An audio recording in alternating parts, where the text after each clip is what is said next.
Man in You did Black, better than you here thought. again to introduce Columbia's program, Suspense. From Hollywood, we bring you a star, Mr. Orson Welles, who this evening begins a full-week engagement as guest of these proceedings. In the interest of prime suspense, Mr. Welles and the producer of this series have scheduled 4 radio stories which they feel are particularly distinguished in our chosen field. The first of these is The Most Dangerous Game by Richard Connell. And so with the performance of Orson Welles in the character of General Zaroff and Keenan Wynn as Sanger Rainsford, who learned from Zaroff what was the most dangerous game, we again hope to keep you in suspense.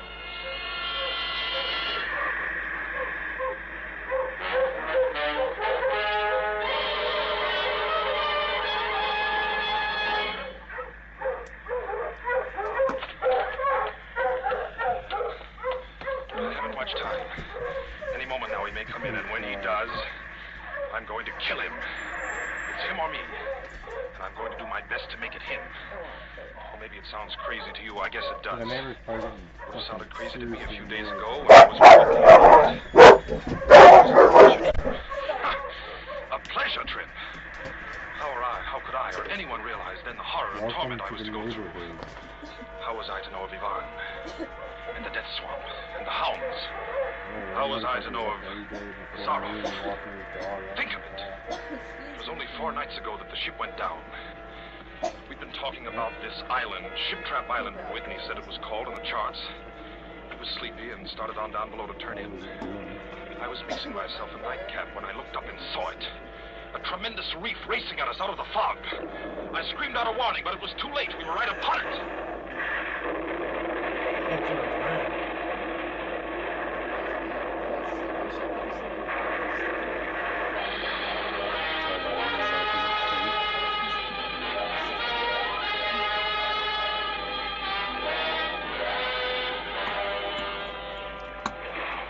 The ship exploded right on top of Whitney and members of the crew. I alone was standing safe out on the prow, but the force of the explosion hurled me into the blood-warm waters. Terrified at the suddenness and surprise, my stomach weak and sick at the thought of the others. The sea was eddying furiously around the sinking remnants of the ship. But a certain cool-headedness came to me and made me swim desperately away. You're not going out. They were not real dogs. They've been dead for 100 years. Come on. I struck out to the right in the direction of the island about which Whitney had been telling me. I have no recollection of how long I swam, but all at once I heard the muttering and growling of the sea breaking on the rocky shore. With my remaining strength, I dragged myself from the swirling waters. All in, gasping, my hands raw, I at last reached a flat place at the top. I flung myself down at the jungle edge and tumbled headlong into the deepest sleep of my life. When I awoke, I was in a strange place, having no idea how I had done it.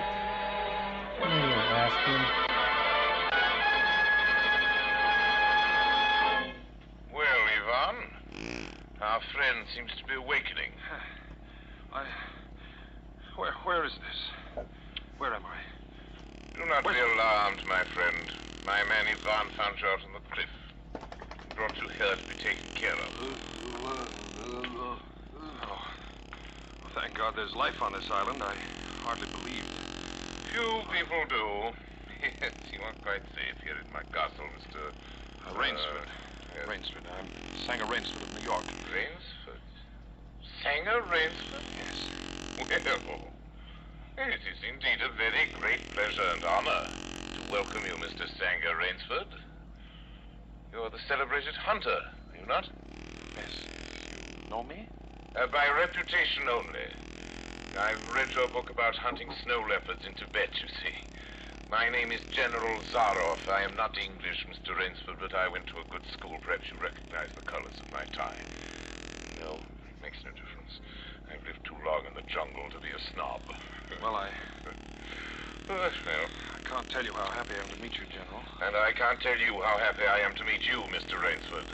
But come, we shouldn't be chatting here. We can talk later. You must be hungry. Yes, I am rather.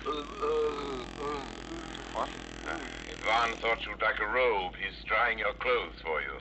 Oh, thank you. Ivan's an incredibly strong fellow, but you mustn't mind his looks. His ears were cut off in battle, and he has the misfortune to be deaf and dumb. He is sensitive about his appearance. A simple fellow, really, but I'm afraid a a bit savage. Oh? He's been in our family for years. Y'all didn't team up Follow again? Yvonne if you please, Mr. Rainsford. I was about to have my luncheon just before you awoke. We can have it together now. Does the rope fit you all right? Oh, yes, perfectly, thanks. I'm so glad. Come here. You have Come quite on. a collection There's of heads nothing out here. there. Lions, tigers, You elephants, can come out. You can go out when they come in. Oh, I don't believe I've ever seen a more perfect specimen. They are nice. I take great pride in them. You have good cause. Coming from you, Mr. Rainsford, that is a great compliment. Here we are. Sit over there. Thank you. Oh, right, Yvonne.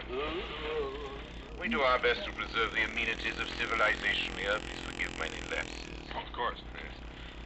Well off the beaten track, you know. Shoo-shoo. Shoo-shoo. Shoo-shoo. This is my little pet, Mr. Rainsford. As a hunting falcon, Shoo-shoo is of no further usefulness in the field. But I'm fond of its company. Am I not, little sweetheart? Patience, my darling. I know you're hungry, my dear. We hunt tonight. Your heads are really remarkable, General. That Cape buffalo is the largest I've ever seen. That fellow's a monster. Did he charge you? Hurled me against a tree, fractured my skull, left me the scar. But I got the brute. I've always thought the Cape buffalo is the most dangerous of all game. No, you're wrong. Should auto pick it up for me. The Cape Hanging buffalo out, is not stepping in the right most place. dangerous game. In front of them. Yvonne, Right the wine. in the chest spot How does he understand you? He reads my lips. Other people there? You like this champagne, Mr. Rainsford? Yvonne chills it Maybe their auto pick expertly. up explosive. No, the Cape buffalo is not the most dangerous game. Here in my preserve on this island, I hunt more dangerous game. Oh, what? Is there big game on this island? The biggest. Really? Oh, it isn't here naturally, of course. I have to stock the island. What have you imported, General? Jaguars? Jaguars. I hope you like filet mignon. This guy is dumb. I do very much, realize thank you. he's talking about Is it him. Jaguars, General? No. He's going to Hunting hunt you, jaguars dude. ceased to interest me some years ago. I exhausted their possibilities, you see. No thrill left in jaguars. Understand? A real danger. I live for danger, Mr. Rainsford. We will have some capital hunting, you and I. I shall be most glad to have your company. Yes, but I'll what tell game? you'll be amused, I know. I think you may say in all modesty that I've done a rare thing. Yes, I've invented a new sensation. May I pour you another glass of champagne, Mr. Rainsford? Thank you, General. God makes some men poets, some he makes kings, some beggars. Me, he made a hunter. My hand was made for the trigger. My father once said that. Made for the trigger. My whole life has been one prolonged hunt. I've hunted every kind of game in every land. It'd be impossible for me to tell you how many animals I've killed. Grizzlies in your Rockies, crocodiles in the Ganges, rhinoceroses in East Africa. By the way, that Cape buffalo hit me and laid me up for 6 months. As soon as I recovered, I started for the Amazon to hunt jaguars, but I'd heard they were unusually cunning. Uh-oh. They weren't. Maybe- They were no match at all for a hunter with his wits about Did him. you leave the My last powered game? rifle. I was bitterly disappointed. I was lying in my tent Auto with a pick up splitting his headache shit. one night. The A enemy? terrible thought pushed its way into my head. Hunting was beginning to bore me. Well, at least he died. And hunting, remember, had been my life. I've heard that in America, businessmen often go to pieces when they give up business in their life. Yes, I think so. I had no wish to go to pieces. I must do something. Now, mine is an analytical mind, Mr. Rainsford. Doubtless, that is why I enjoy the problems of the chase. Oh, no doubt, General. So I asked myself why the hunt no longer fascinated me. You are much younger than I am, Mr. Rainsford, and have not hunted as much, but you perhaps can guess the answer. Well, what is it? Simply this. Hunting had ceased to be what you call a sporting proposition. It had become too easy. I always got my quarry. Always. There's no greater bore than perfection. Cigarette? No, thank you. No animal had a chance with me anymore. Not a chance. That is no boast. It is a mathematical certainty. The animal had nothing but his legs and his instinct. Instinct is no match for reason. When I thought of this, it was a tragic moment for me, I can tell you. It came to me as an inspiration. What I must do. And that was? I had to invent a new animal to hunt. New animal? Well, you're joking. Not at all. I never joke about hunting. I needed a new animal. I found one. So I bought this island, built this castle. Here I do my hunting. The island's perfect for my purposes. There are jungles, a maze of trails, hills, swamps. Yes, but the animal, General Zara. It supplies me with the most exciting hunting in the world. No other hunting compares with it, for instance. Every day I hunt. I never grow bored now. For I have a quarry with which I can match my wits. Yes, but you still I haven't... wanted the ideal animal to hunt, so I said, what are the attributes of an ideal quarry? And the answer was, of course, it must have courage, cunning, and above all, it must be able to reason. Well, no animal. My dear reason. fellow, there is one that can. One? But you can't mean... But why not? Well, I can't believe you're serious, General Zaroff. You're just joking. Joking? I'm quite serious. Speaking about hunting. Hunting? You're speaking about murder. Oh, dear me, that unpleasant word. I think I can show you that your scruples are quite ill-founded. Yes? I hunt the scum of the earth. Sailors from tramp ships, lascars, Japs, mongrels, a thoroughbred horse, a hound is worth more than a score. But these are men. Precisely, that is why I use them. It gives me pleasure. They can reason after a fashion, so they are dangerous. But where do you get them? We visit my training school. It's in the cellar. I have about a dozen pupils down there now. They're from the Spanish bark San Lucar that had the bad luck to go on the rocks up there. A very inferior lot, I regret to say. Poor specimens, more accustomed to the deck than to the jungle. Another class? No. It's a game, you see. It's a game. I suggest to one of them that we go hunting. I give him a supply of food and an excellent hunting knife. I give him 3 hours start. I am to follow, armed only with a pistol of the smallest caliber and range. If my quarry eludes me for 3 whole days, he wins the game. If I find him, he loses. Suppose he refuses to be hunted. Oh, I give him his choice, of course. He need not play that game if he does not wish to. If he does not wish to hunt, I turn him over to Ivan. Ivan once had the honor of serving as official nauter to my old king. And he has his own ideas of sport. Invariably, Mr. Rainsford, invariably they choose the hunt. And if they win? To date, I have not lost. I do not wish you to think me a braggart, Mr. Rainsford. Many of them afford only the most elementary sort of problem, I assure you. Occasionally I strike a Tartar. Shoo remembers the Tartar, don't you, Doc? Yes, he almost did win. Oh, all right, supposed to use fucking I Falcon. eventually had to use the hounds. See? Wait a moment, I'll open the window. Hello, boys!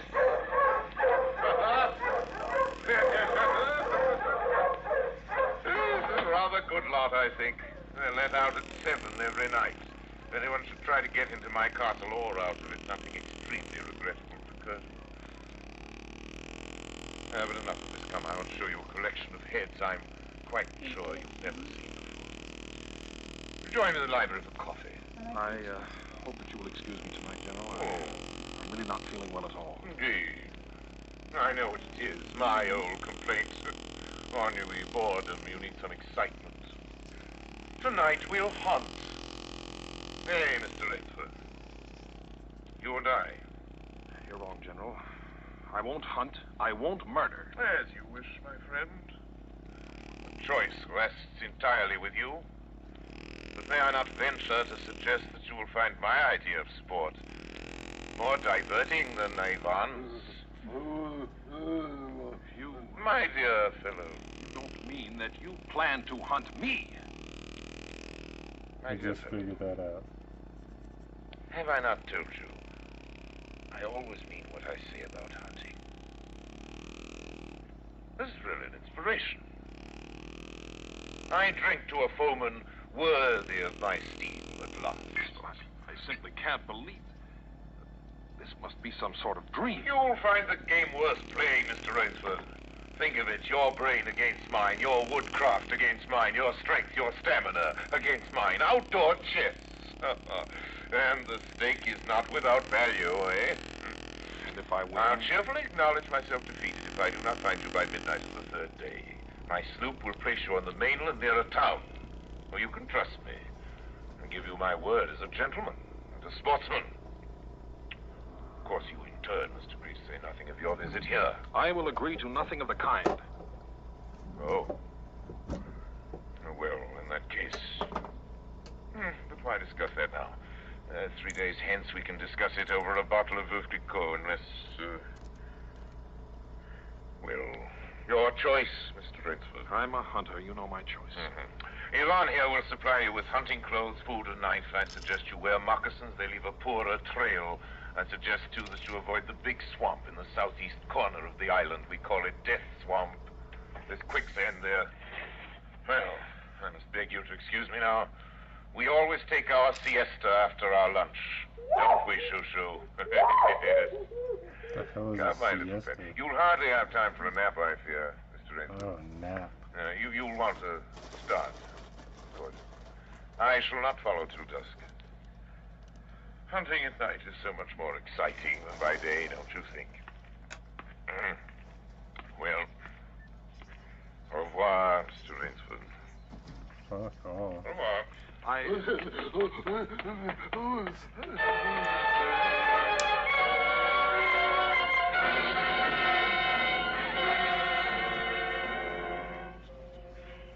I'd fought my way through the bush for 2 hours, repeating to myself over and over again, I must keep my nerve, I must keep my nerve. My whole idea at first was to put distance between myself and General Zaroff. And to this end, I had plunged along through the thicket, spurred on by the sharp growls of something very much like panic. Now I had got a grip on myself. I'd stopped. I was taking stock of the situation. I saw that straight flight was futile. Inevitably, it would bring me face to face with the sea. Well, I'll give him a trail, I muttered. And I struck off from the rude path I had been following and into the trackless wilderness.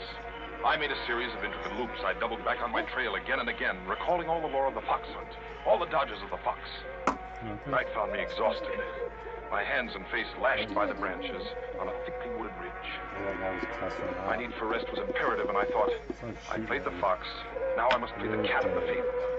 A big tree with a thick trunk and outspread branches was nearby, and taking care not to leave the slightest mark, I climbed up and stretched out on one of the broad limbs.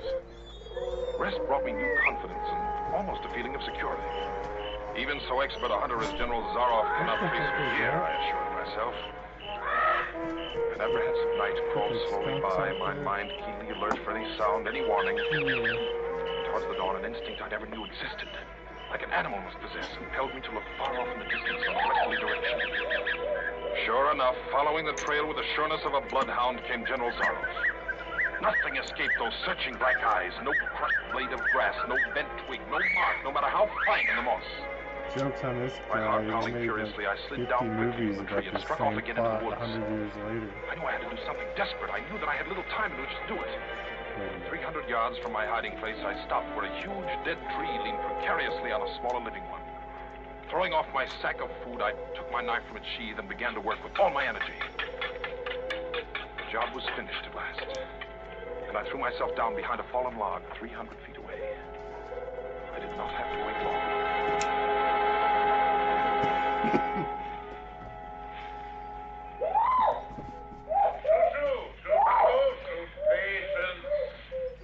Patience, my darling. You'll be fed. Rainsford. Rainsford. Rainsford.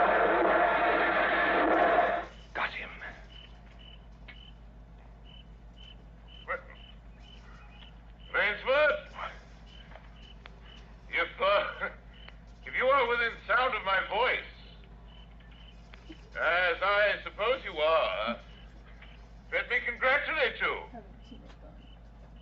Not many men know how to make a maline man-catcher. Luckily for me, I too have hunted in Malacca. You're proving interesting, Mr. Rainsford. Very interesting. The tree brushed my shoulders. I jumped back. I'm going to have the wound dressed. Only slight. I shall be back, Mr. Rainsford. I shall be back.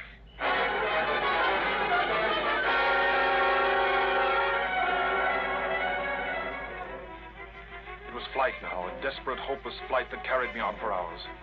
I don't know where I got the strength. I kept telling myself over and over again that I must keep my nerve. That I was competing with a monster, a super huntsman. Dusk came, then darkness, and still I managed to press on. The ground grew softer under my moccasins. The vegetation grew ranker, denser. Insects bit at me savagely. Suddenly, as I stepped forward, my foot sank into the ooze. I tried to wrench it back, but the muck sucked viciously at my foot like a giant leech. With a violent effort, I tore my foot loose. I knew where I was then. Death Swamp and its quicksand. The softness of the earth had given me an idea. I stepped back from the quicksand a dozen feet or so and began to dig. When the pit was above my shoulders, I climbed out and from some hard saplings cut stakes and sharpened them to fine points. These stakes I planted in the bottom of the pit with the points sticking upwards. As fast as I could, I wove a rough carpet of weeds and branches and with it covered the mouth of the pit. And wet with sweat and aching with tiredness, I crouched behind the stump of a lightning-charmed tree. Oh, I knew Zaroff was coming. I could hear the paddling sound of his feet on the soft earth. Zaroff was coming, and coming fast. He was not feeling his way along foot by foot. Crouching there, I could neither see him nor see the pit. I lived a year and a minute, frozen, every muscle tensed.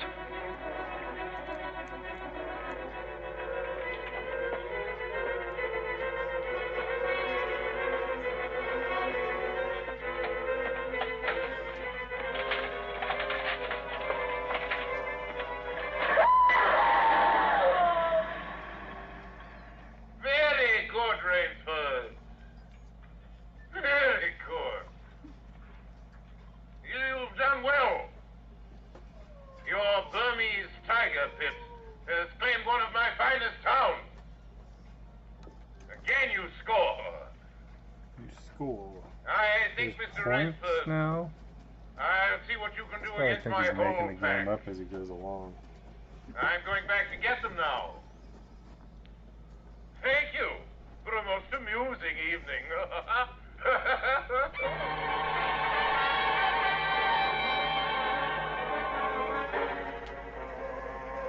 At daybreak, lying near the swamp, I was awakened by a sound that made me know I had new things to learn about fear. It was a distant sound, faint and wavering, but I knew it. It was the baying of a pack of hounds. I could do one of two things. I could stay where I was and wait. That was suicide. I could flee. That was postponing the inevitable. I had put my very last hope into that tiger pit. For a moment, I stood there thinking. All at once, an idea that held a wild chance came to me, and tightening my belt, I headed away from the swamp. The baying of the hounds drew nearer. They would be on me any minute now. My mind worked frantically. I thought of a native trick I had learned in Uganda. I caught hold of a springy young sapling, and to it fastened my hunting knife with the blade pointing down the trail. With a bit of wild grapevine, I tied back the sapling. Then I ran for my life. I raised their terrifying voices as they heard them and felt the fresh scent. I knew then how an animal at bay feels. At last I had to stop to get my breath. The baying of the hounds stopped just as suddenly. And with it my heart stopped too. They must have reached the knife. Excitedly I shinnied up a tree and looked back. My pursuers had stopped all right. But the hope that had been in my brain when I climbed died. For in the shallow valley I saw that General Zaroff was still on his feet. But Ivan was not. Apparently he had come along to hold the hounds. The knife, driven by the recoil of the springing tree, had splintered through his chest. I'd hardly tumbled to the ground when the pack took up the cry again. Nerve, nerve, nerve, nerve, I panted as I dashed forward. A blue gap showed between the trees dead ahead. The hounds were almost on top of me. I forced myself on towards that gap. I reached it. It was the shore of the sea. Across a cove, I could see the gloomy gray stone of the castle. 20 feet below me, the sea rumbled and hissed. I hesitated. I hounds. Then I leaped far out into the sea.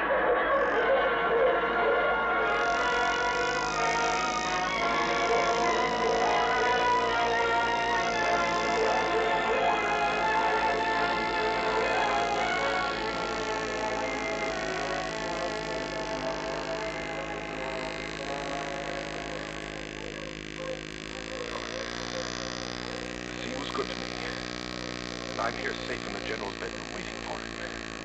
3 days are up. I've eluded him. But now I must go further. In a moment we will meet, he and I, and he will be unarmed.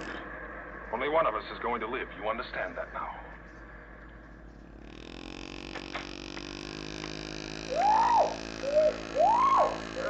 Quiet, Shushu. Shushu! You must be patient, dear. Forgive me. You're hungry, I know. Shushu. Rainsford. Jen. Great. How on earth? Swam. I found it easier and quicker than walking through the jungle. I congratulate you. Extraordinary. You've won the game. Oh, no, General. I'm still a beast at bay, here. Get ready, General Zaroff. Swords? Yes, 2 of them. I see. Oh, very good. Very good, Rainsford. One of us, then, is to furnish a repast for the hound. The other will sleep in this very excellent bed. Excellent. On guard, Rainsford.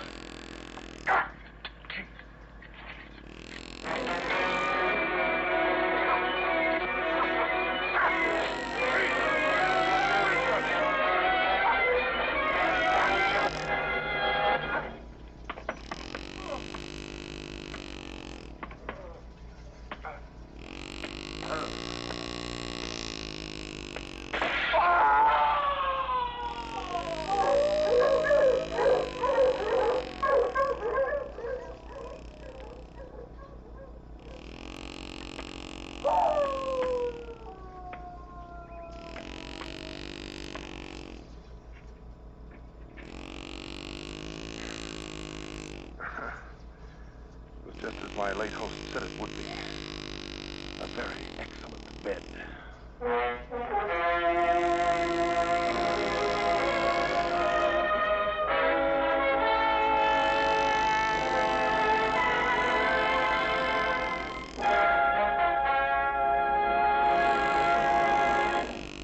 And so closes The Most Dangerous Game by Richard Connell, starring Orson Welles.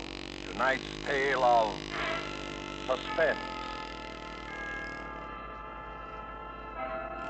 Mr. Wells was General Zaroff, and Keenan Wynn, Rainsford. This is your narrator, the man in black, who conveys to you Columbia's invitation to spend this half hour in suspense next week, same time, when Orson Welles will again be our star in Sir Arthur Conan Doyle's story, The Lost Special. Producer of Suspense is William Spear, who tonight also directed the broadcast, and who, with Bernard Herrmann, the conductor, Lucian Morawick, who composed the original score, and Private Jack Anson Fink, the radio author, collaborated on tonight's Suspense.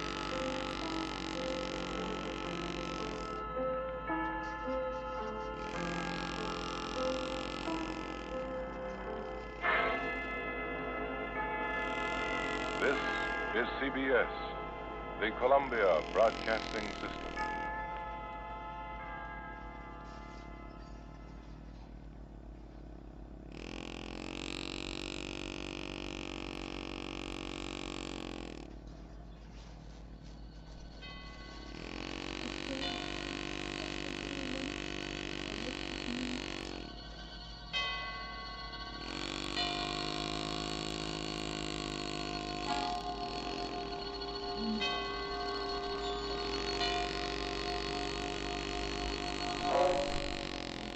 Suspense. For you men and women in the armed forces of the United Nations, we present one of America's top spine tinglers. radio rebroadcast of a program dedicated to the mysterious, the unusual, and sometimes the supernatural. A program of suspense. The producer of Suspense asks you to almost believe that the following is true. Very well. Standing beside me, surrounded by 2 guards, is a man who in a few short hours is to be put to death in the electric chair. His last request to the warden was that he be allowed to speak on this program and reveal what he calls some startling information. The warden naturally turned to us, and we at once complied, anxious at all times to do anything, however strange, that will hold our listeners in suspense.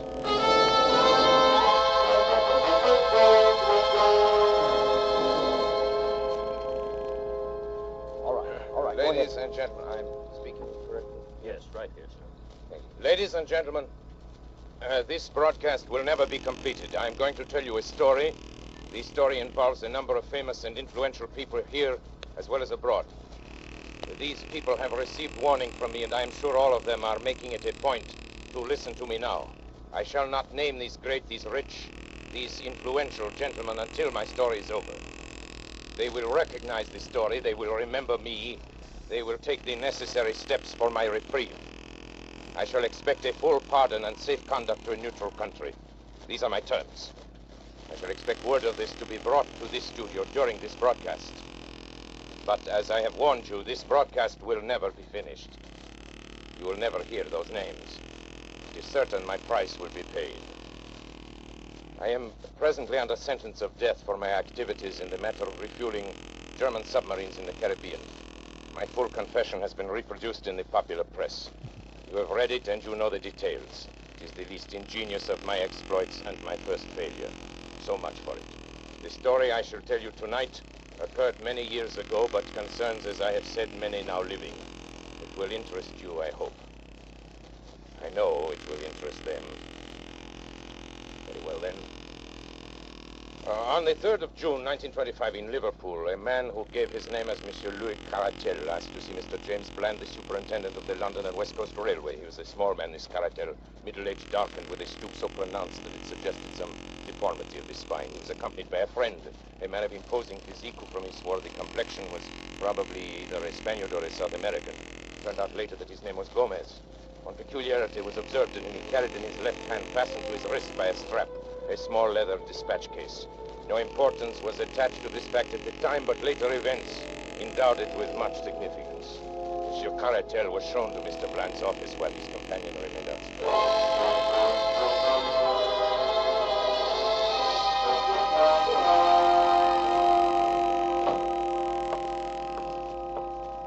How do you do, monsieur? My name is Louis Caratel. Yes, sir. What can I do for you? I have just arrived from Central America this afternoon. It is extremely urgent that I reach Paris without a moment's delay. Paris, eh? Too bad. Just missed the London Express. I am not interested in the London Express. Could you provide me with a special train? Yes, I think that could be arranged. Oh, it's quite an expensive proposition. Money is of a small importance, monsieur. Time is everything. If you can arrange a special for me in a hurry, you may make your own terms. Very well. Mr. Hood, will you step over here a moment, please? Yes, Mr. Bland. Mr. Hood, here's our traffic manager, Mr. Gallagher. Here it is. Hood, I want you to arrange a special for him. He's going to Paris. How's the line? Can you fix him up in a hurry? Why, yes, I believe so, Mr. Bland. The line is clear through Manchester, and engine 247 at the Rochdale is on the tracks now. It could be ready, say, in 15 minutes. Good. Who's available for the trip? Engineer Smith, sir. And I can put James McPherson on as conductor. Well, there you are, Mr. Caratel. Simple as that. Tender everything right away, will you, Hood? Yes, sir. These men, Mrs. Smith and, McPherson? McPherson, are they trustworthy? Oh, yes. Of course. McPherson's been in company for years. I'm sure Smith, although new, is an expert engineer. Bien, thank you, monsieur. I am deeply indebted. You have been most considerate.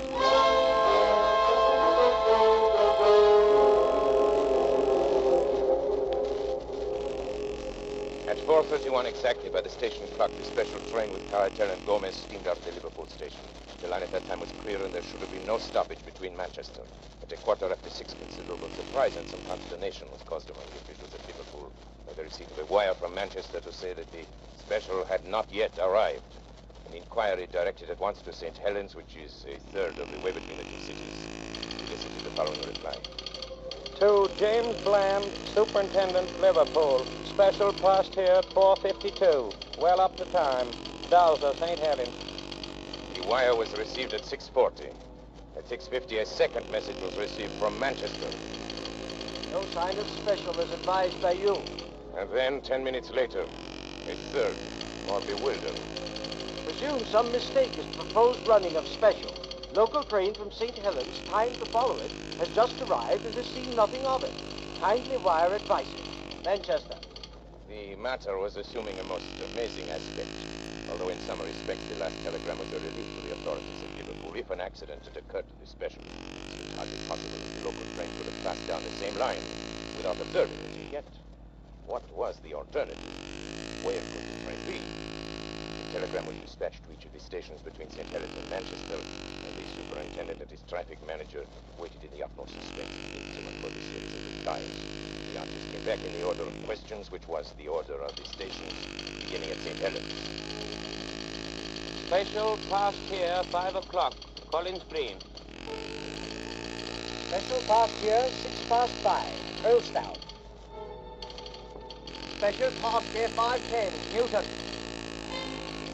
Special passed here, 5:20. Kenyon Junction. No special train has passed here. Barton Moss.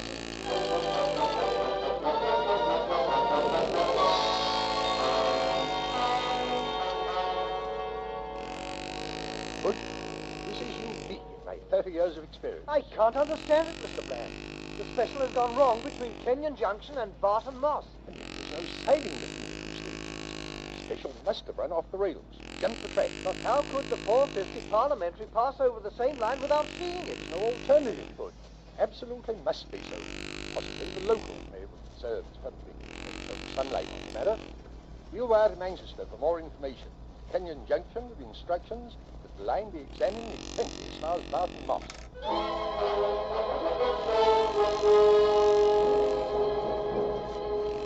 The answer from Manchester came within a few minutes.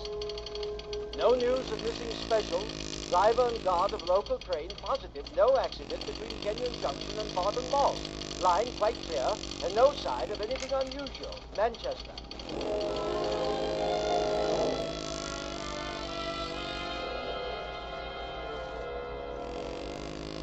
This is lunacy, Hood. Does a train vanish into thin air in England in broad daylight? It is preposterous. Engine, fender, car, 5 human beings, and all lost on a straight line of railway. It's impossible.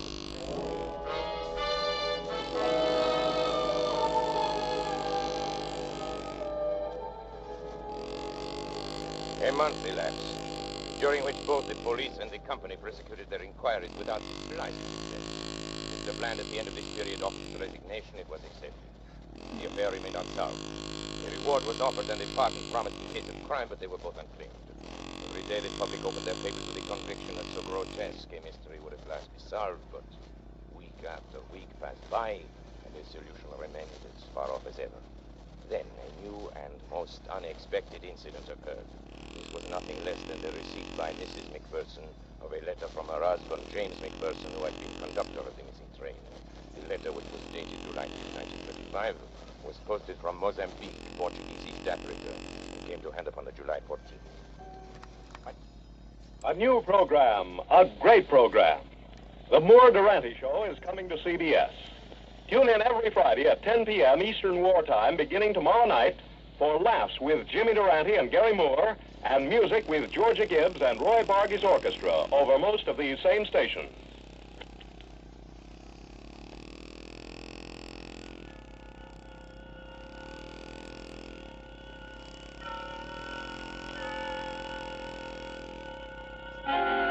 Suspense.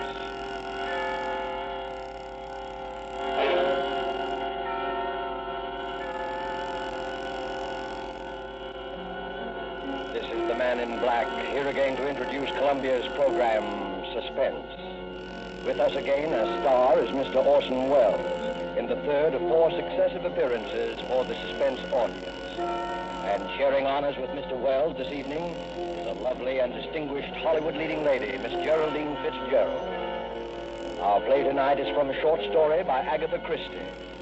And so with Philomel Cottage, and with the performances of Geraldine Fitzgerald as Alex Martin, and of Orson Welles as her devoted husband, Gerald, we again hope to keep you in suspense.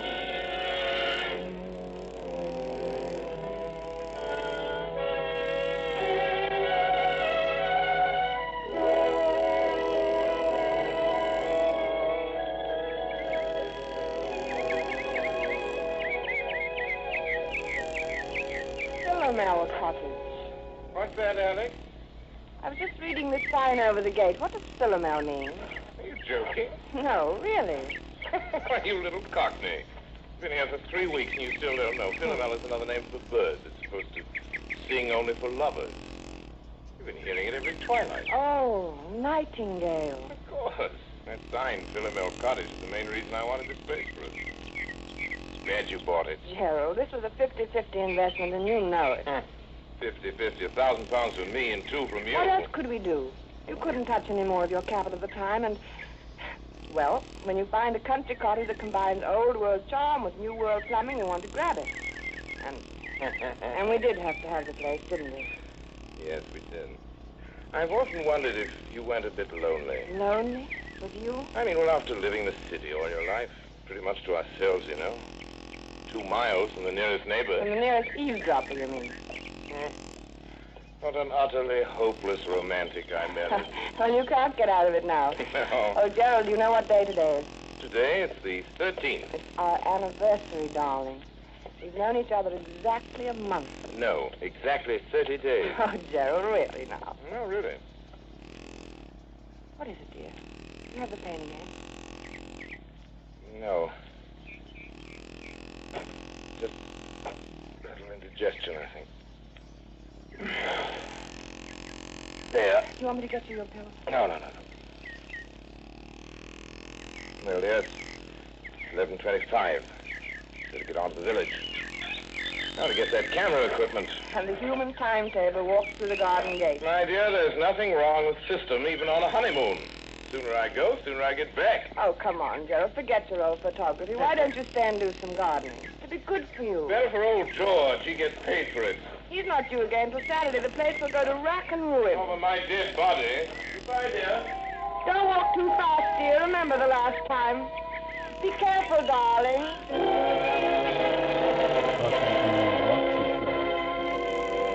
Be careful. It had just slipped out. Be careful. Alex Martin swinging there on the garden gate, smiling out her happiness across a part of England that was as remote and placid as any you'd care to find, wondered why she'd said such a ridiculous thing. If this were London, say, that would have... London. And slowly the smile fell away. She knew then that the memory of that last week in London had never really been far from her mind. That and that last talk with Dick on the top deck of the bus crossing Trafalgar Square. She'd never seen him like that before. Gerald Martin.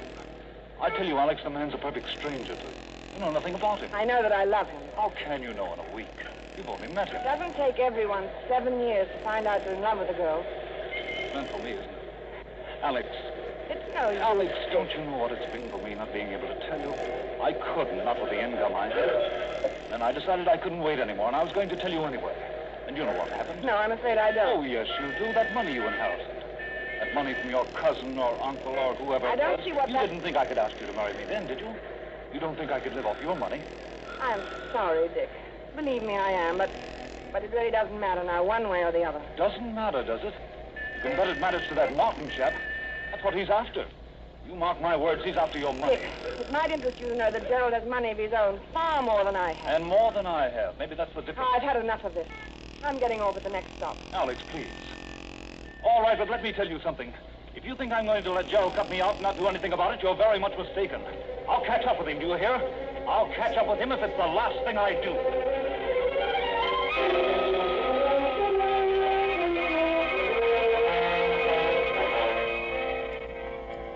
catch up with him if it's the last thing I do. To Alex, that threat of just 1 month ago was merely a heat-of-the-moment outburst of hurt pride. And yet as she leaned on the gate of Philomel Cottage, it kept echoing in her mind. What swept it away, what brought her back to the rustic, idyllic happiness of her life with Gerald Martin, was the ring of the telephone inside the cottage. Who could be calling? Gerald. Gerald had hardly had time to get beyond the turn in the road. Except if something had happened to him. If he'd had another attack. Maybe one of the villagers was trying to call to say that he... Well, she hurried then, and her hand shook a trifle. Hello? Alex, this is Dick. What? Who did you say? Dick? Why, Alex, what's the matter with your voice? I wouldn't have known it. It's Dick. Dick Wonderful. Oh. Well, where are you? At the Traveler's Arms. That is the right name, isn't it? Or aren't you acquainted with your village pub? You mean you're here? Yes, I'm on a holiday doing a bit of fishing. Any objection to my looking up you two good people this afternoon? Oh, no. No, you mustn't. Why, Alex.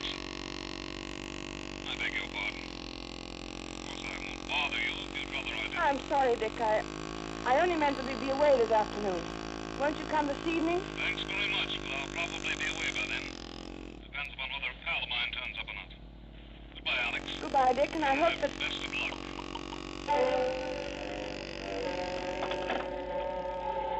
For a long moment, Alex stood quite still, the memory of Dick's threat flooding her mind. She walked across the spacious oak-beamed living room. By the time she reached the side porch, she'd made up her mind. Much as she hated deceit, she would say nothing to Gerald at Dick's call. She stepped out into the garden, and for the second time that morning got a surprise. There, big as life, was her gardener, busily trimming the hedge. Why, George. I thought we agreed that Saturday was your day here. I thought as how you'd be surprised, Mrs. Martin. It will be a fair over the Squires on Saturday. I says to myself, I says, Mr. and Mrs. Martin, they won't tease on this if I comes for once on a Wednesday instead of a Saturday. No, of course not, George. Then I thought, too, as I might as well see before he goes away so as to learn your wishes with the boarders. Before I go away? To London tomorrow. Going to London tomorrow. Where did you hear that? Met Mr. Martin down the village yesterday. He told me you was both going away to London tomorrow. And it was uncertain when you'd be back again. I didn't... Now, don't tell me you and the master is disagreeing already. Oh, no, naturally not. The trip just slipped my mind. Get on with your work, George. Yes. Never could understand why anybody'd want to go up to London, though. Like Mr. Ames, what used to have this house.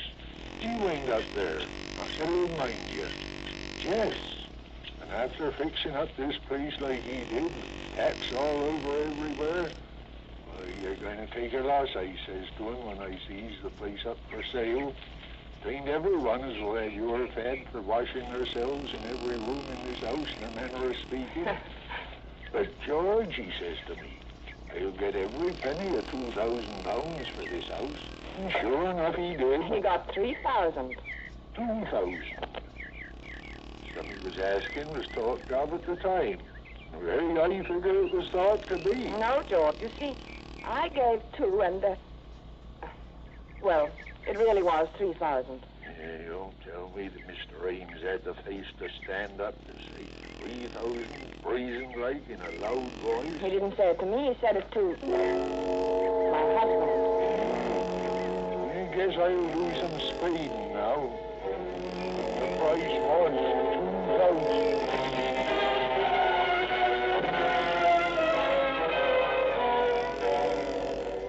As Alex strolled on across the garden, she was conscious of a thin, vague thought struggling to make itself heard. Then, abruptly, it was gone.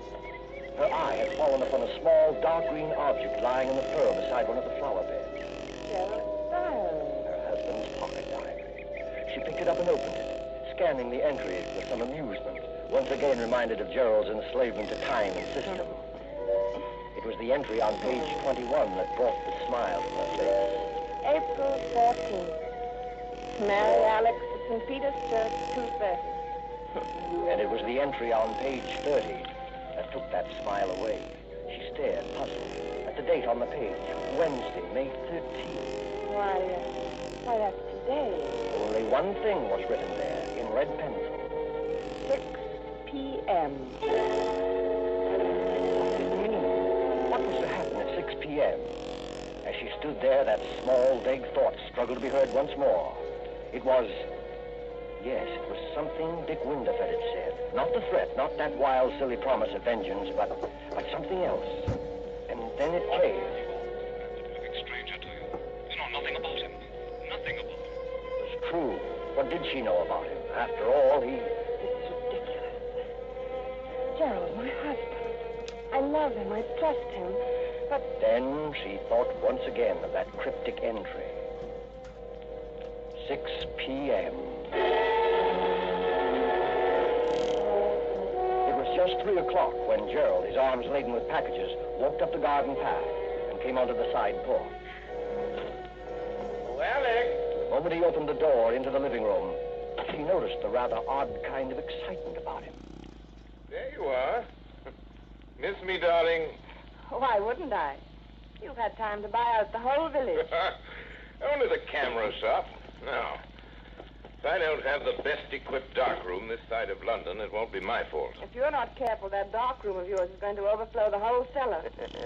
Oh, incidentally, here's something you've been watering the flowers with. Catch. Yep. Diary. Dropped it in the garden, did I know all your secrets now. I? Not guilty. Oh, I'm not so sure. What about your resignation at 6 p.m. today? What? Oh, that. Well, you caught me at last. It's an assignation with a very handsome young woman, quite remarkably like you, in fact. You're evading the issue. Not at all. Simply a reminder that I want you to help me develop some negatives this evening. 6 o'clock. That's rather a peculiar time, isn't it? Peculiar? Yes, I'm usually preparing dinner at that hour. Well, no harm in delaying it a bit. We might have a sandwich or two and some coffee out on the porch. Before we work on the negatives, you mean? Yes, that'd be pleasant, won't it? You know something, Alex? I've never found anybody yet who could touch your coffee. Oh. Really? That covers Australia and Canada, Oh, too. you and your mysterious past. Why do you say that? No reason. Oh, Gerald, I do wish I did know more about you. Alex, you're serious. I know it's silly, but Darling. I've told you all about me, my boyhood in Sydney, my life in Canada. Yes? I see. You mean love affairs. You women are all alike. No, but there must have been. There must have been other women. I mean, if only I... You think it wise, Alex, this Bluebeard's chamber business? Let's put your mind on such a subject anyway. We mentioned it before. Oh, I don't know, Gerald. I've been rather upset all day. I imagine I can thank old George for that. The gardener, you mean? He had some ridiculous idea we were going away to London. He said you told him. Where did you see him? He came to work today instead of Saturday. You fool! Why, Gerald.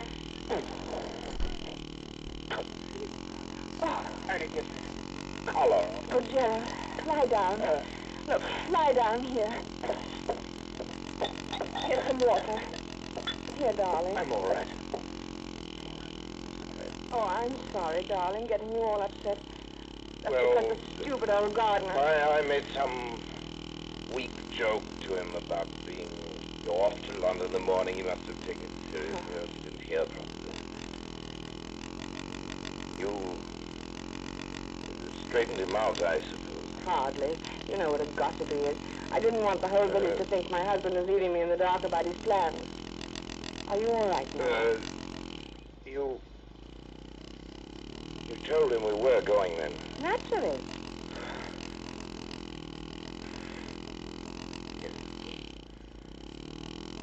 Sorry you were placed in that kind of situation, darling. I don't suppose you ran into anybody else today. This far from the world, Gerald? It isn't very likely, is it? Gerald. No, not another word. No, not another word. You aren't yourself now. It's quite plain. I want you to have a little rest. You'll be right as rain by 6 o'clock. I'll shoot those photographs tonight. After all, you don't do so well yourself. Dear, when one sets a time to do something, one should stick to it.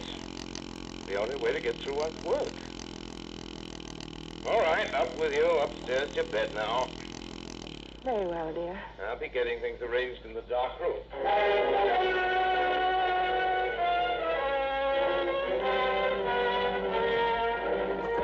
But for Alex, rest was more like a nightmare. Upstairs in her room, she told herself that there was no basis whatever for her state of mind. Still, the turmoil, the doubt, the odd, unaccountable sense of dread persisted and grew until... Softly, she opened her door, stepped out up in the upstairs hallway. Quite clearly, she knew what she must do, knew she must find some testimony to her husband's past, something to reassure her, something to kill that agonizing dread mounting within her. And strangely, she remembered that single locked drawer in Gerald's bureau. She tiptoed to the door at the head of the stairs, opened it, and entered her husband's room. The key, yes, the key. If only she could find the key that locked the drawer. But there was none in sight. She moved to the wardrobe, went through his coat pockets, and then there at her feet, there on the floor, she saw it.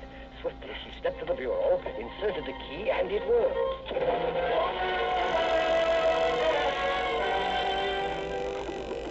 Alex Martin opened the drawer, looked down upon a small packet of letters tied with a light blue ribbon.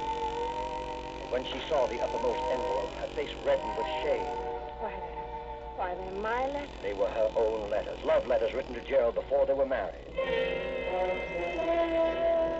And there was nothing else in the drawer save a roll of ancient faded newspaper clippings.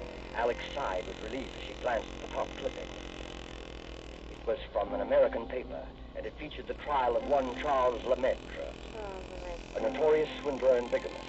A skeleton had been found beneath the floor of his house, and most of the women he'd married had never been heard of again.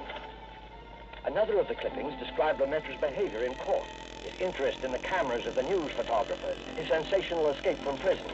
Another displayed his picture, a long, bearded, scholarly-looking fellow. It reminded her of someone. But who? She couldn't tell. She glanced at the caption beneath the picture. Modern Bluebeard. Modern Bluebeard. Yes, that's what she read. Her eyes went back to the picture, and in a flash, they saw the resemblance. She ran through the other clippings. Dates had been found in the man's pocket diary, dates it was contended when he had done away with his victims. He was an amateur photographer. He was from Sydney, from Canada. He was subject to heart attacks. He was Gerald.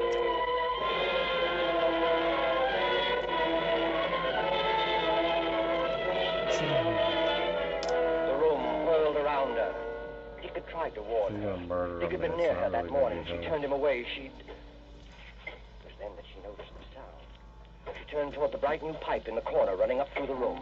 From below, near its base, something was striking that pipe, as though someone were... That was it. As though someone were digging. Lemaitre was preparing the dark room for the latest one of his victims. 6 o'clock. That was the date, 6 o'clock. Less than an hour from now. Suddenly, all the jigsaw pieces shot into place. The money paid for the house, her money only. The bond she'd entrusted for his keeping. Suddenly, she heard no sound. The digging had stopped. She must escape from this house at once before he came up. The clippings, right back in the drawer. Don't lock it, don't bother, just get away. She rushed to the door, out to the hall, and stopped frozen.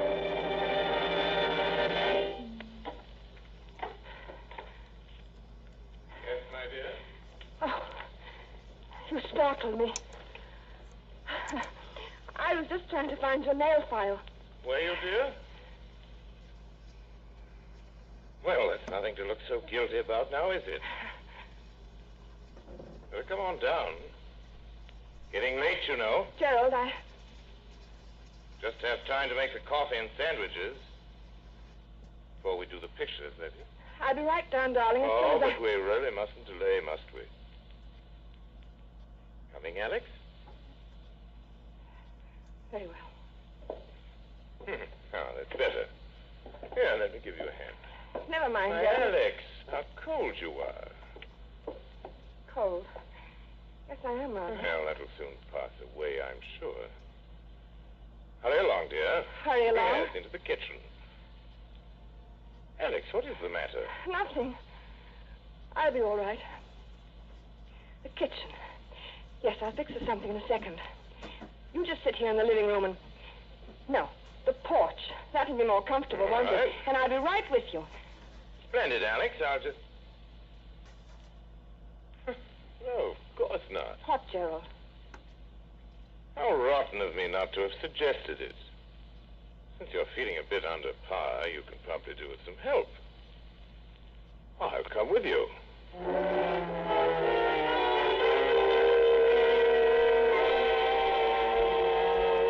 She knew then that some way, somehow, she must get word to Dick Winterford. The fact that he might be gone by now, the memory of him telling her so, she resolutely put out of her mind. There must be no more panic. She must be in utter control of herself. Alex, carrying the coffee out to the porch, glanced at the clock upon the mantel. 10 minutes till 6. Her very life hung by those next 10 minutes, by her ability to think coolly and swiftly, because standing beside her was a man as determined as he was insane. A pity you're so abstracted, my dear. What? Why do you say that? Well, because you're missing the loveliest sight you're ever likely to see again. Look out beyond the garden. First soft shades of twilight. Quick, you bitch like that. Twilight. Over Philomel Cottage. Now, I say, Alex, you are below par. What do you mean? First time you've ever slipped on the coffee. You must have tossed in the entire canister. I'll be more careful after this. Oh, dear. That reminds Alex, where are you going?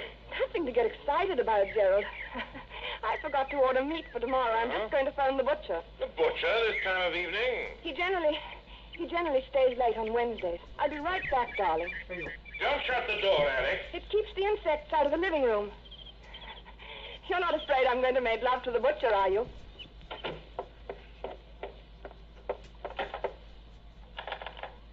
Operator, get me the traveler's arms, please. Hurry. Hello? Traveler's arms? Mr. Winterford, please.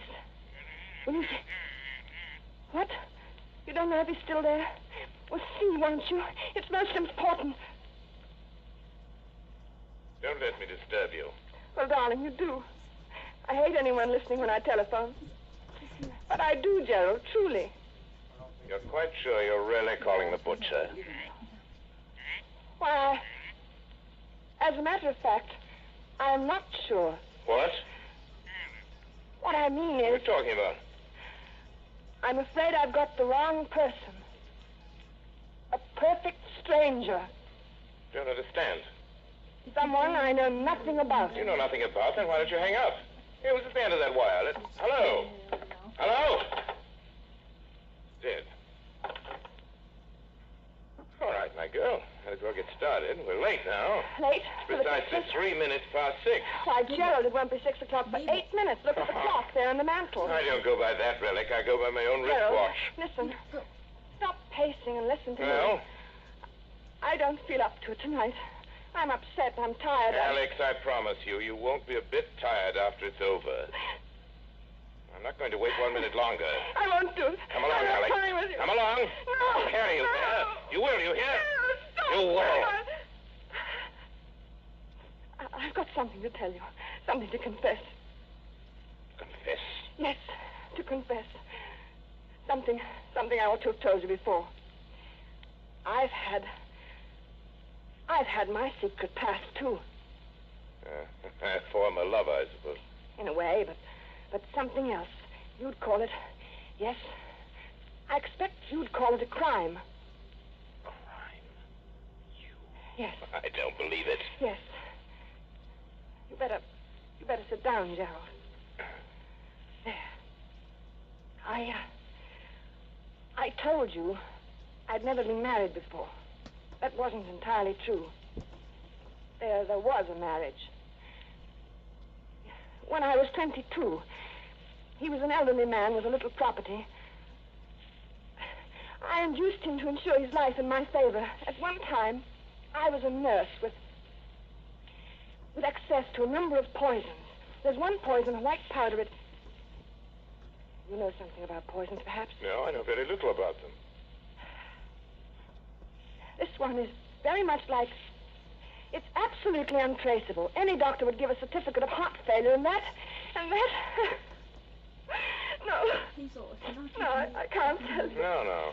Another time, Gerald. What's another time now? I want to hear. Oh. How did you get him to take it? She's just standing there. How did I get him to take it out? Yes. Well, I always made his coffee for him. Yes. One night I put a pinch of this poison in his cup. I remember that evening how very much like this it was, how peaceful. He gasped a little, tried to move from his chair, but he couldn't. Presently, he died. How much was the insurance money? About £2,000. I speculated. I lost it. It was over 2 years before I married again. He was a much younger man, quite well off. There was a will in my favor. He liked me to make his coffee, too, just as my first husband had done. I make very good coffee. Alex! It was the same, along about twilight. Alex. I remember it perfectly. How nervous and upset I'd been all day, wondering if it would turn out all right. Coffee. But it did. It was the same as the other. He just sat there in his chair and he died. Our village doctor pronounced it heart failure. Alex. My husband did have a weak heart, you see, and that helped a great deal. Alex, listen! That netted me over £4,000. I didn't speculate. Coffee! That's why it tasted that way. You devil, you poisoned me! You poisoned me! Yes. Yes, I poisoned you. And already the poison is working. You see? You can't move from your chair. Lying. You're lying. I'll kill you! You can't move. You're helpless.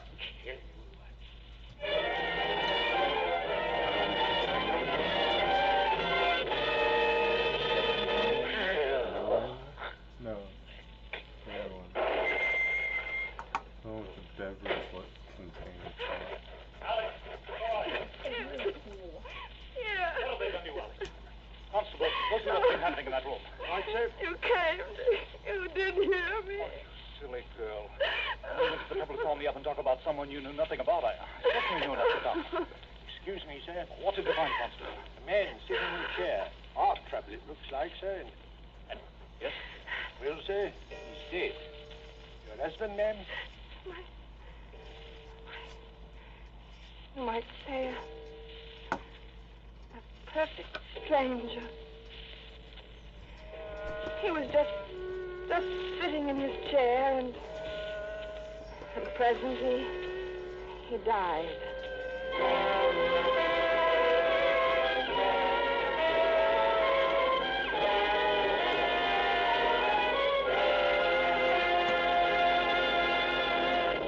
And so closes Philomel Cottage, Agatha Christie's story of love from a stranger, starring Geraldine Fitzgerald and Orson Welles. Tonight's tale of suspense. This is your narrator, the man in black, who conveys to you Columbia's invitation to spend this half hour in suspense with us on October 19th, 1 week from Tuesday, when Orson Welles will again be our star. Our next broadcast in the series will be Tuesday, October 19th, at 10 o'clock Eastern Wartime, 7 o'clock Pacific Wartime. The producer of Suspense is William Spear, who tonight also directed the broadcast, and who, with Wilbur Hatch and Lucian Malowick, conductor and composer, and Harold Medford, the radio author, collaborated on tonight's Suspense.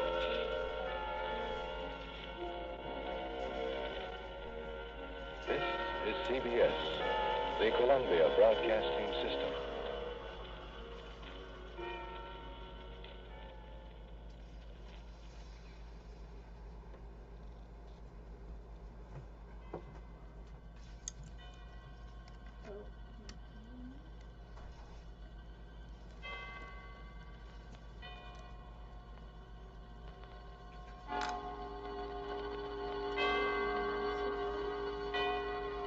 What?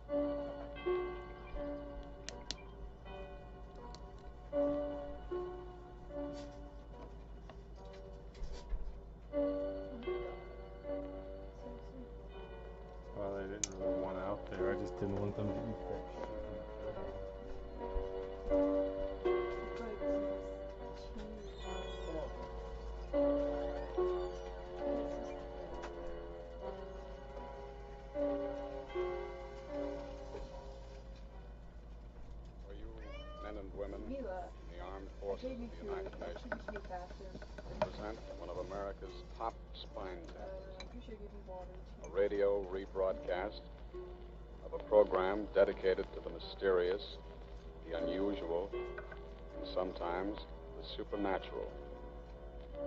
A program of suspense. Suspenders. This is the truth. You understand? The truth. It must be the truth. It has to be.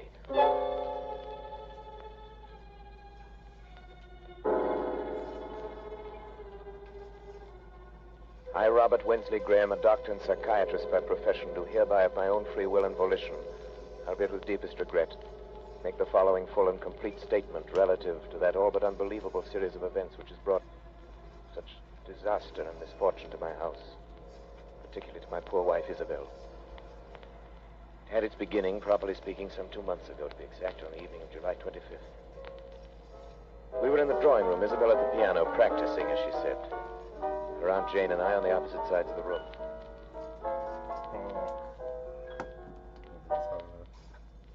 Isabel, what's the matter? I don't know. I can't seem to keep my mind on anything anymore, even my music. Nerves. Nerves? Isabel, Yes, Robert. I don't wish to distress you, but it's going on for quite a little while now. It's not getting any better. I know. Let's not discuss it, shall we? You should let me prescribe treatment for you. I could prescribe something for her. You do remarkable things now with just the common old drugs under proper control. Drugs. It's not drugs that she needs. It's to get out of this house for a while. It's to get back to the concert stage where she belongs. It's work. Aunt Jane, please. I'm sorry. I don't believe in beating around the bush. You're an artist. You've got talent. There's no sense in your trying to subordinate yourself to somebody else. Aunt Jane, that's enough. I'm not subordinating myself to anyone. Really, Aunt Jane, you mustn't interfere, you know. Robert doesn't want me to go back on the stage. Darling, it isn't that I don't want you to go back. I'm proud of you. You know that. It's only because I know that going back to a professional career in your present mental condition would be terribly harmful. I know, Robert. I know, you're right. Oh, after all, I'm a doctor. It's my business to know these things. Now, I get it. Probably the hospital. Hello? Hello? Yes, it's Dr. Graham.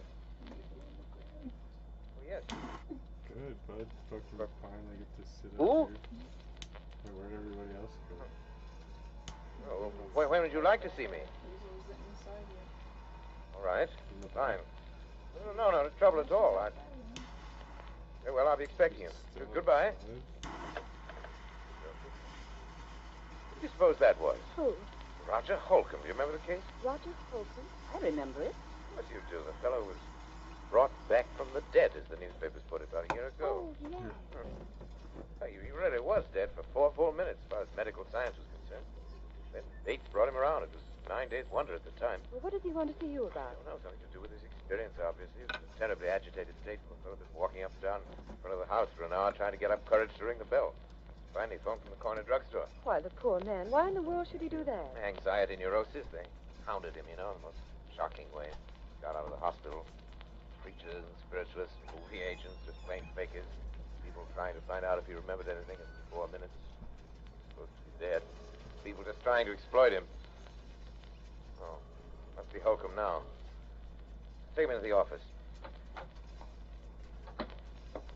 Alexa, all lights off. Dr. Graham? Yes, you're Roger Holcomb? Yes. Come in. Pleasure to meet you, Mr. Holcomb. Come this way, please. My office. Now just sit down anywhere.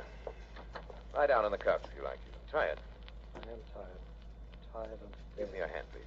For heaven's sake, there's nothing wrong with my pulse. If that's all you think it is, I'll go. Why did you come to me, Mr. Holcomb? You know my history. Yes, most medical men do. Up until your disappearance. Yeah, most medical men do, all right. Then they tell me I'm crazy. You think you are, Mr. Holcomb? Oh, I see. You're like all the rest. Let go of me, please. Just a minute, Mr. Holcomb. You came to me for advice. Treatment. Suggest you tell me your story. Well, I was told you specialize in strange cases. Things that other men can't explain. And that's true in a way. You know what happened when I got out of the hospital. Yes. followed me, questioned me, hounded me day and night, trying to find out if I remembered anything, if I'd experienced anything beyond the grave. Yes, I remember that.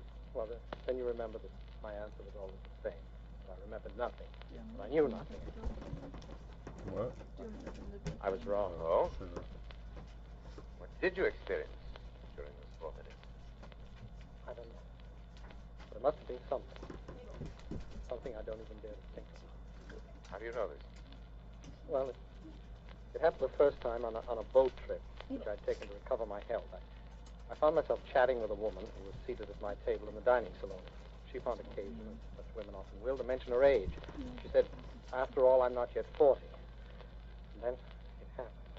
What happened? Well, from somewhere came crashing into my mind certain knowledge of the exact day and year of that woman's birth. And with it, a compulsion to speak out. A compulsion which I could no more have resisted than I could have resisted breathing. I said, Madam, you were born in May, weren't you? May 30th. And she looked at me in utter astonishment. We'd never even seen each other before in our lives. And said, yes. And then I added the date, the year 1900. See, she was well over 40. She'd lied to me.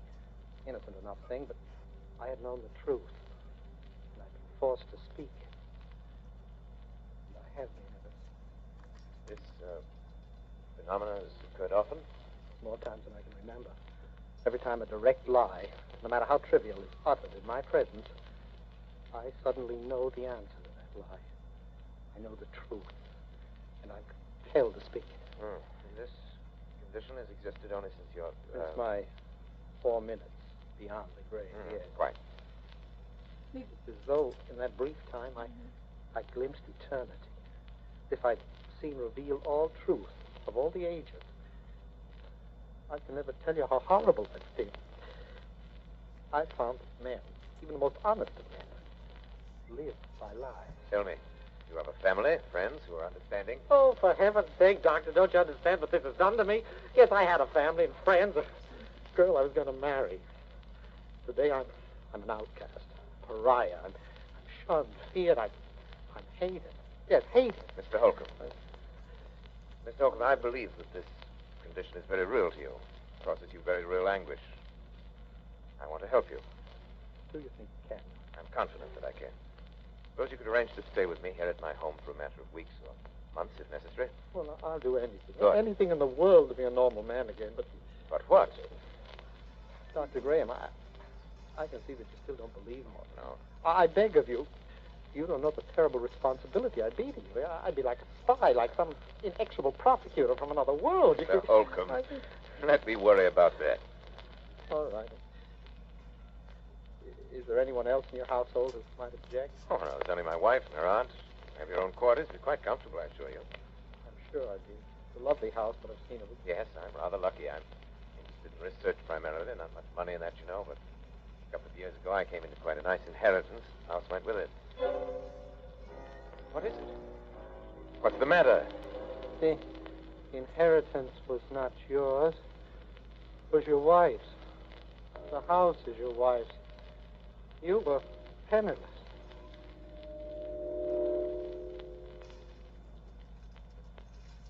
That's true. I don't know why I lied to you. Pride, I suppose. I'm sorry. I told you I couldn't help it. No. I'll go now. Please. Oh, my fault. It's a small matter. But you see now that I want to help you. Do you believe me now? I believe, Mr. Holcomb, either that you are far more ill than I realized, or that it must come. You and I must venture into a realm never before explored by mortal man.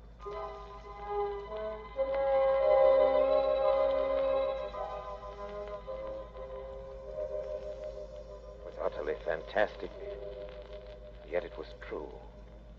I checked the facts again and again. He could not possibly have known, and yet he knew. Could you imagine what this meant to a man of science? If I could fathom the depths of Roger Holcomb's mind, I could make a contribution to the body of scientific knowledge absolutely without parallel in modern times. I'd be more famous than Pasteur or Ehrlich. There remained the problem of Isabel. I was aware of the danger, of course. I was acutely aware of the peculiar peculiarly delicate balance of her mind at that time. The fact that the presence of a man like Roger Holcomb might be seriously detrimental to my rather well-conceived plan for Isabel. I believed I could control the situation. I determined to proceed.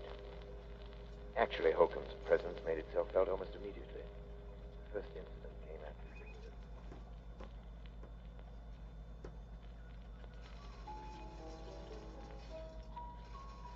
Isabel, please stop that playing and listen to me. Aunt Jane, you know Robert has said I mustn't talk about it, that it's bad for me. I don't care what Robert said. But he's my doctor and my husband. And I'm not sure that he should be either. Aunt Jane, I don't know much about psychiatry, but I do know that making trouble between a husband and a wife... I'm not making anything that isn't there already, and you know it. Good heavens, girl. Look at yourself. Look what's happened to you since your marriage. I've been sick. He's made you sick. That's ridiculous. Maybe it's just that he's afraid of losing you. Maybe he's even afraid of losing your money. But I'm absolutely convinced that whether he's meant to or not, he's made you believe there's something the matter with you that isn't. Aunt Jane, I simply forbid you to talk this way. And now he brings this psychopath into the house. And don't bring Roger into it. He's Robert's patient. It's Robert's work and it's none of our business. What about your own work? It doesn't matter. Doesn't matter? Aunt Jane, you simply don't understand. Robert is my husband. I trust him and I love him. Nothing can ever come between us. I'd destroy anything. I'd kill anyone who tried. Isabel. Isabel, do something before it's too late. Do what? Get away. Leave him. Divorce him. Anything. Oh, I hope we're not interrupting. Of course not, darling. Hello, Roger. Hello, Isabel. Good afternoon. How are you feeling, Roger? Better, I think it would be better if we didn't discuss our states of mind, Isabel. Oh, of course, I'm sorry. Well, would you like me to play something for you? You know, I think I'm beginning to get the feel of it again. Really, I do. You're sure we haven't interrupted some conversation? Of course not. We were just discussing how helpful you've been in getting Isabel back to her work again. Roger. No. No, you are not. You were telling Isabel to divorce her husband.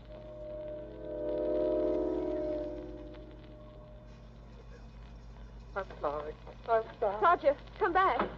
Isabel, is that true? You brought him in here deliberately. Is that true? It doesn't matter, I suppose. You've known how I felt for a long time. Yes, I'm afraid I have. Robert, it was all so silly. She didn't mean it. It was just I that did she... mean it. But I did mean it. I'm sorry, Isabel. But I've been under this roof too long as it is. Oh, Jane, you're not leaving us. It's best, Isabel. Yes? Yes, I think it's unquestionably best. Best that you go at once.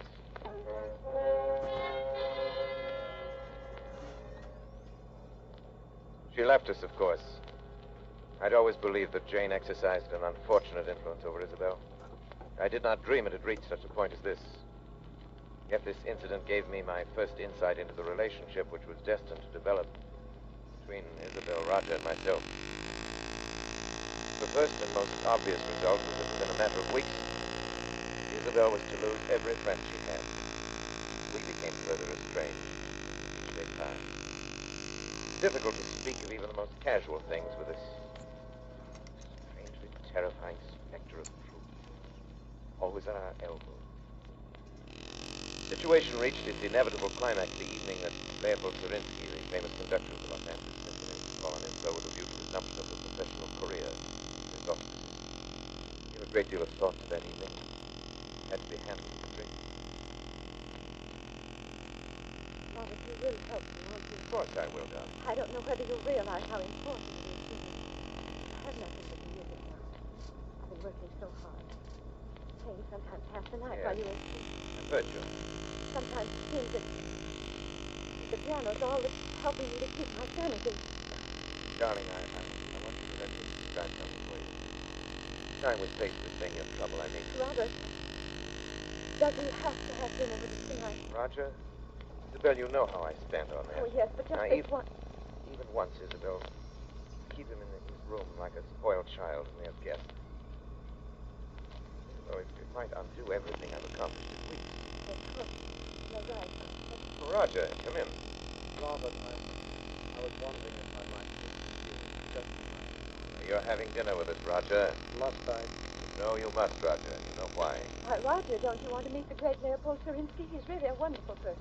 Yes, indeed, I would very much. You know, I made my debut with him in 1934.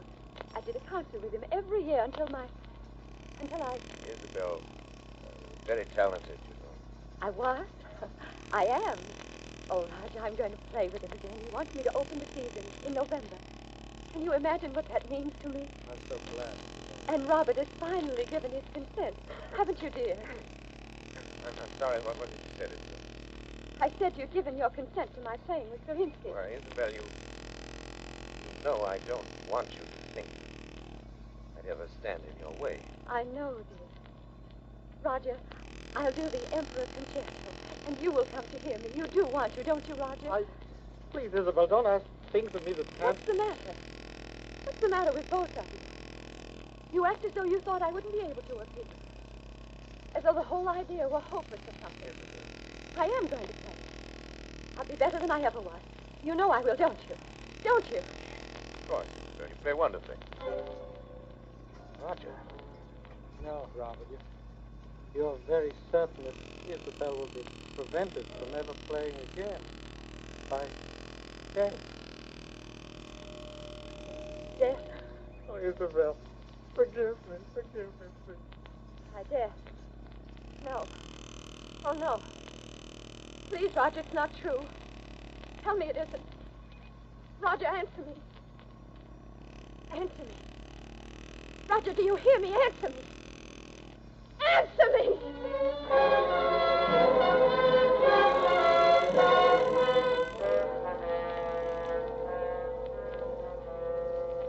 When Serinsky arrived, I told him it would be quite impossible for Isabel to leave her room. The concert was canceled, and indeed, to my knowledge, she'd never touched the piano since that day.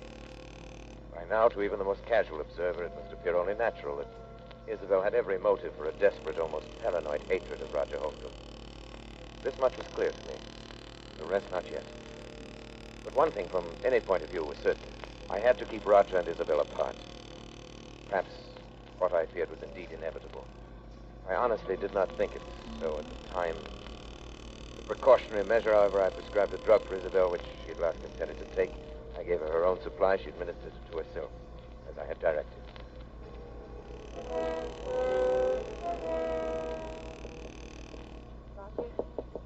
Roger? Yes? It's Isabel. What do you want? Let me in, please. No. Please, it's terribly important. Robert said that I know. But he said it would be all right. You sure? Yes. Yes, please. Now, what do you want? I want to talk to you, that's all. What about it? It's so important. Roger, why don't you ever leave your room anymore? Can't you guess? Do you think I hate you? Even though I don't know what to think anymore. You do, don't you? I warned him. I told him it would happen. Now I'm going mad up here. I think he'll be angry if I saw you. But, Roger, I don't. You must believe me. I know what it's been like for you having me here. Roger, you see, for the first time in my life, I think my husband is wrong about something. Wrong? Yes. Don't you see?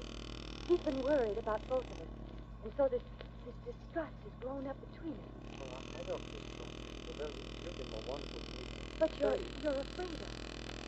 And that amounts to the same thing. Sad. For the both of us. It's hurting both of us. Well, tell I wanted to talk to you. Make your part. Oh, you don't have to do that. We're both sick. But I think if we saw each other sometime, if we talked the whole thing out, it would help us both. Does Robert think so too? No. Then he didn't tell you it was all right to see. No. I lied to you. What? I lied to you. You lied to me. And it didn't happen.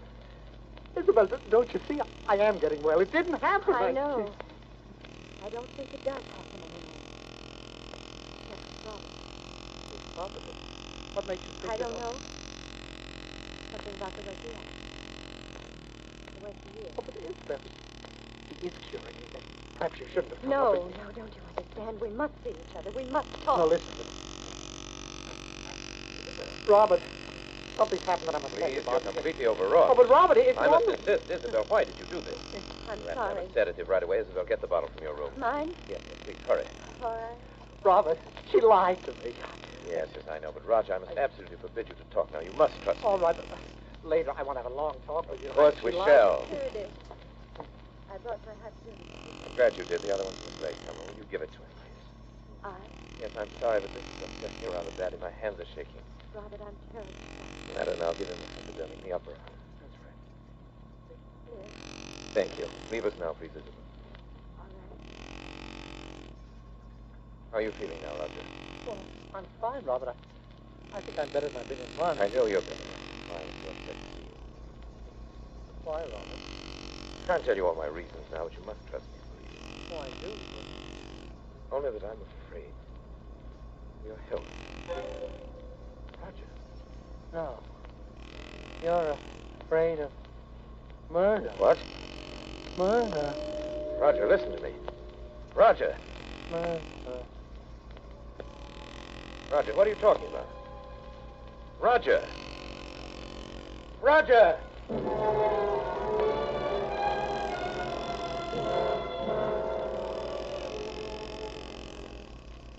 It's clear to me now. I knew I must take immediate action. I knew that the most terrible consequences might result if Isabel were alone with Roger, even for a moment. But he knew that he'd said so. There was no other explanation. I thought it through most carefully. And yet no plans are perfect. No man is infallible.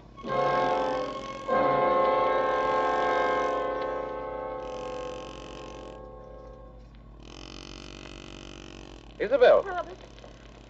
What are you doing? Nothing. Don't lie to me, Isabel. I'm not. You were coming from Roger's room. No. No, I swear I won't. Isabel, don't you understand that you're sick? I've insisted on these things for your own good and his. All right. I was going to talk to him, but I haven't. Oh, Isabel. Why do you try to tell me that? But it's true. It's really true. Is it? Roger? Roger? What's the matter? Look, Robert. No, it couldn't. it is. He's dead. Dead. Hypodermic by his side, the drug, your hypodermic. But it's only a sedative. Except that in large enough quantity, it's fatal. You knew that. Oh, Robert, don't listen to me. Isabel, why? Why, I warned you. Robert, look at me. It's Isabel. It's your wife. You can't. Oh, no. Where are you going? Come back. I'm going to call the police.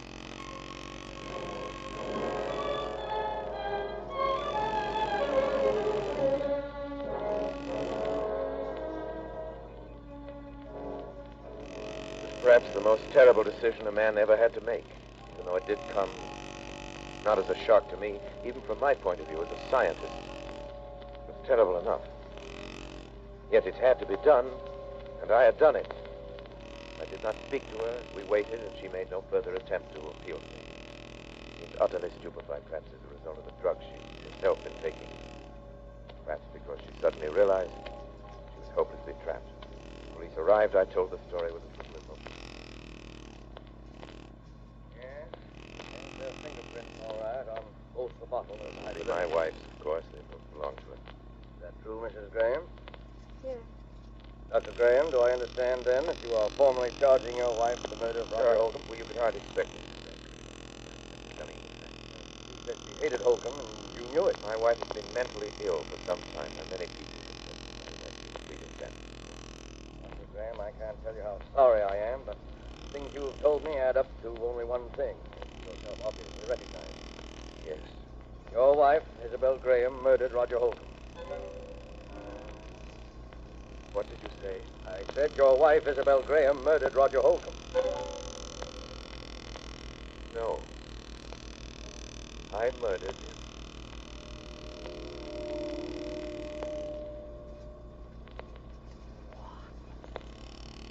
I tried to make it appear that Isabel had done it. And I did. But I killed him.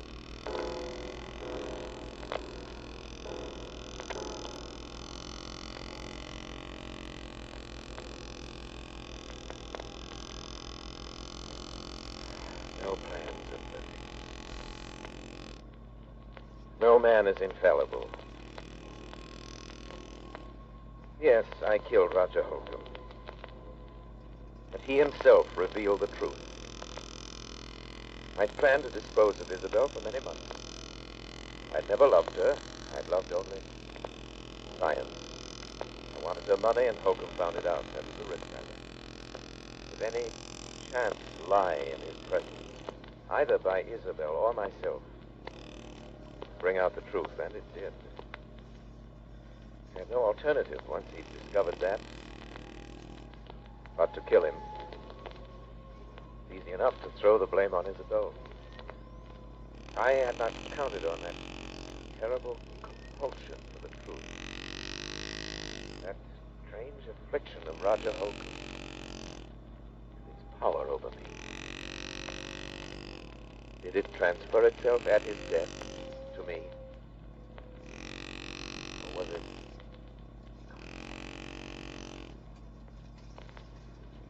It is, I guess.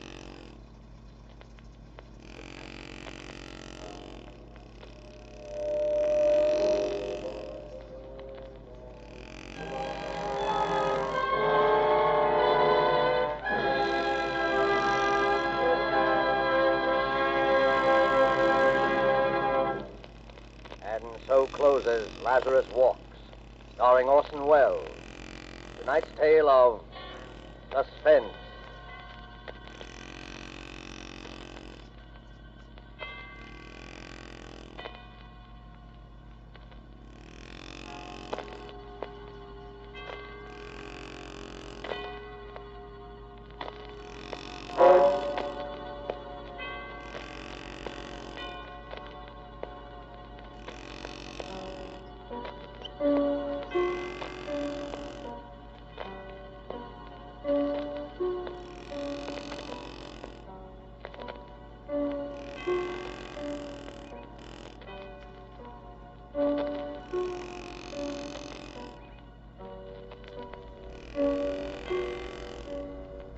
This rebroadcast is a presentation of the Armed Forces Radio Service.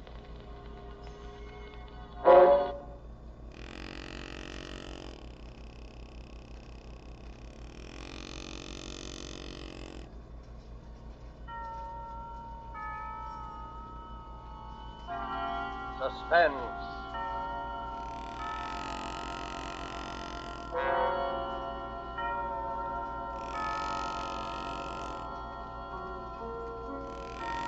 This is the Man in Black, here again to introduce Columbia's program, Suspense. With us in Hollywood tonight as star is Mr. Otto Kruger, whose career on the screen and on the stage has afforded him a precisely equal number of appearances as a character on the right and on the wrong side of the law. Whether the man Mr. Kruger portrays tonight is devil or saint, we shall leave for you to judge when the play is over. It is called After Dinner Story. The author is Cornell Woolrich, the radio adapter Robert L. Richards. And so, with the performance of Otto Kruger as Mr. Hardecker, who told this extraordinary after-dinner story, we again hope to keep you in suspense.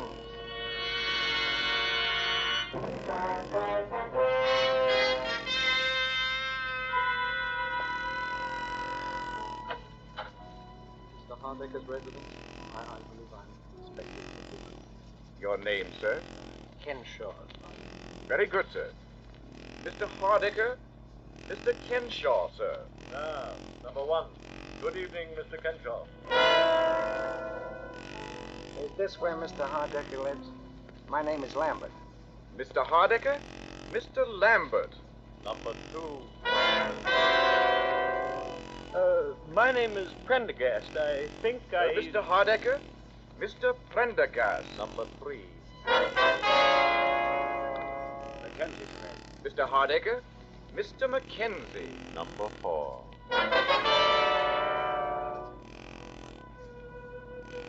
One, two, three, four.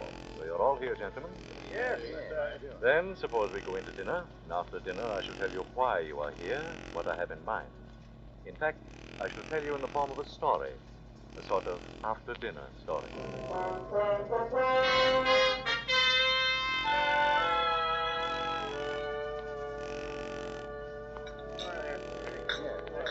All right. That's a great cup of coffee. You passed it. Well, gentlemen, did you enjoy your dinner? Yeah, it was swell. Then, if you'll excuse me for just a moment, I have certain instructions to give the servants, and after that I shall rejoin you. I shan't be long. Well, what did that crack mean? Certain instructions to the servant. How should I know? I don't like the looks of the whole thing. Why all the mystery? Well, I suggest that you have patience, Prendergast. Mr. Hardiker clearly intends to tell us that you don't. Yeah. And another thing. I don't eat in those fancy Park Avenue joints as a rule myself, but I've seen them in the movies. They always pass the food around to everybody. They don't bring it out of the kitchen already on your plate and just hand it to you. Well, what possible difference can that make? Well, I don't know, but I know it ain't right. No, none of it's right. Why does a man invite 4 perfect strangers to dinner? What is this thing he has in mind for us he keeps talking about? Well, all I know, he says he'll make it worth our while, and I can use a little of that worth your while stuff, the way business has been lately. Obviously, the connection between us is that we were all in that elevator a year ago. Oh, what of it? There's no mystery about that. The police cleared that up the very next day. Maybe Mr. Hardiker doesn't think so. Sorry to have kept you, gentlemen. Now, suppose we get down to business. Mr. Hardiker, none of us wish to seem rude, but we were just wondering what this business is all about. You have come to the obvious conclusion, of course, that it has to do with my son. Well, yeah. I don't see why we're all sorry, naturally, but that's all over and done with, Yes, and almost. But there are 1 or 2 little details that I thought you gentlemen might help me to clarify. Oh, sure. Oh, well, Fine. yeah. Well, then, if you don't mind, I know you must remember most of it, but it's almost a year ago. I'd like to go over the whole story from the beginning. Well, that's all right. Well, it was just before 5 in the afternoon on August 30th of last year when the matter which concerns us here this evening had its beginning. And on that day, at that time, all 4 of you, perfect strangers, who had never seen each other before in your lives, found yourselves, for personal and business reasons of your own, on various floors of the Norfolk building in Midtown Manhattan, waiting for the express elevator to take you to the lobby. The first passengers were on the 21st floor. 21, going down, please. No kidding. Express car, going down. There are now 3 men in the elevator. The operator, Mr. Kenshaw and Mr. Lambert, who had gotten on at the 21st floor. 18, going down, please. Face the doors, please. Going down. Now there are 5 men in the car. Mr. Prendergast and Mr. Mackenzie had entered the elevator at the 18th floor. 15, express car to the lobby. Going down, please.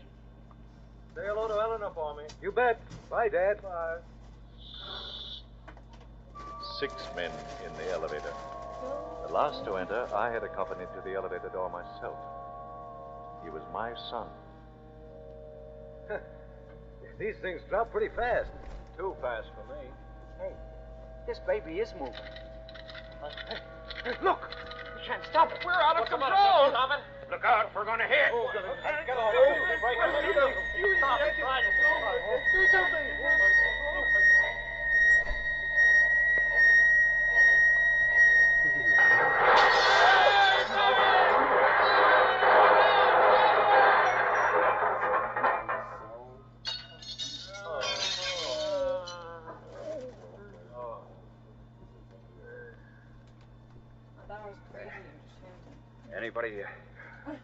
Anybody got a match? I think my leg's broken. Get me out of here. I got a wife and kids. Somebody get me out of here. Get me out of here. Shut up a minute, can't you? You're not the only one with a wife and kids. Has anybody got a match? Gotta get this door open. Yeah, I don't have it. I'm liable to suffocate in here. These things are practically airtight. Where's the operator? Operator, he's over here. I can feel the braid on his coat against my hand. Oh. Hey, what about it, Bud? Got a match so I can see what I'm doing here? Hey, operator. He's dead. Dead? Why doesn't somebody come? What's the matter with him? Why don't they come? Pipe down, will you? Pipe down. Yeah, I got it. Now we'll get a little air anyway. Oh, there's a light up there somewhere. Yeah, I can hear voices. There, you hear them? Help! Help! Say, there's no use yelling your head off. They know we're down I here. know. Yeah. I wish my leg didn't hurt so bad. Oh, let's see. Try wrapping your shirt around it tight. May stop some of the pain. Thanks. Yeah, easy. Now what? Nothing. Just sit and wait. That's all. Why don't they hurry? What are they waiting for? Why don't they Take hurry? it easy. Take it easy. You could be worse off. Worse off? Yeah. Like this poor guy, the operator. He's dead.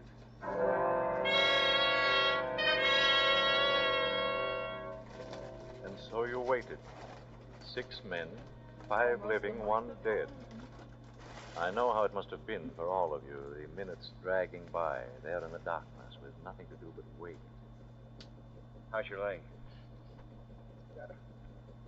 How long do you suppose we've been down here? Well, it's hard to tell. Maybe they think we're all dead. Maybe they're just taking their time. Don't worry. They heard you hollering all But right. Gee, the poor guy. I wonder if he had any kids. The operator? Yeah.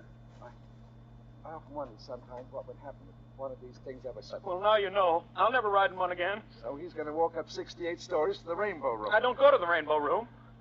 Well, I'm certainly glad my father didn't get on this car with me. He was going to, but changed his mind. I wish I'd changed my mind.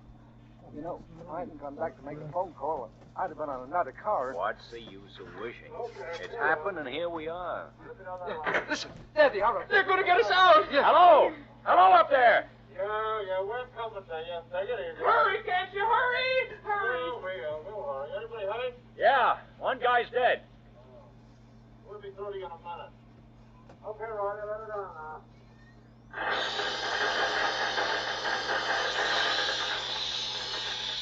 Look at that light up They're there. settling torches. Yeah, they're gonna cut a hole in the roof. What a racket. Oh, I'm nearly deaf already. Listen, you guys. You? We're coming through, see? Watch out for sparks. Get your rides and stand back against the wall. Okay. I never knew those things made so much noise. It's because we're closed in. No! What was that? I don't know. I thought I heard somebody holler. Yeah, so did I. Must be one of those guys up above. Those sparks are enough to blind you. Well, don't look at them. They will blind you. One went right by in front of my face, right across the car. They couldn't have. They're dropping down. Did you see it? It was awful bright. Oh, just a reflection. Don't look at it. I guess they got it cut through. Sure. Yeah. Couldn't have stood much more of that. They're pulling off the top. It won't be long now. All right. Stand clear down there. I'm going to jump down. Yeah, cop. And no cop ever looked lovely. All right. Pass them ropes down now. Okay, hold it. All right. Who's first now? Who's the worst hurt of you all? How about this fella? Now, that's the operator. He's dead. Hey, look. Those other 2 guys are both passed out. Yeah, shocking. Officer, I've got to get out of here. I feel pretty bad. Hey, hold your horses. There's nothing wrong with you. But That man's got a broken leg. Who's got a broken leg? I have, I think. All right. Can you sit in this rope sling here? Now hang on with both your hands. I'll be all right. Okay. Pull him up. Well, so long, fellas. Take care of that leg. Thanks. Yeah, thanks. My name's Lambert. Mine's Mackenzie. Maybe we'll run into each other sometime. Yeah. Well, so long. All right, let me have that rope now. Well, who's next now? Maybe you better take those 2 guys that passed out. They might be hurt. Sure. How about this young fella? Sure. He got a little blood on him, hasn't he? He has that. Flash from the light fixtures, I guess. Well, I don't think it's serious. You don't, eh? No, he seemed to be all right. Well, whatever he seemed to be, he's not now. This man is dead. Dead? Oh, but he can't be. Look here, my lad, you don't seem to realize that you've come through a pretty serious accident. I know, but he can't be dead. We heard him talking just a few minutes ago. Isn't that right? Yes, I heard him. Well, sure. He was talking to us here in the dark. He said something about being glad his father wasn't on this elevator. I can't help what he said or what you heard him say. This man is dead.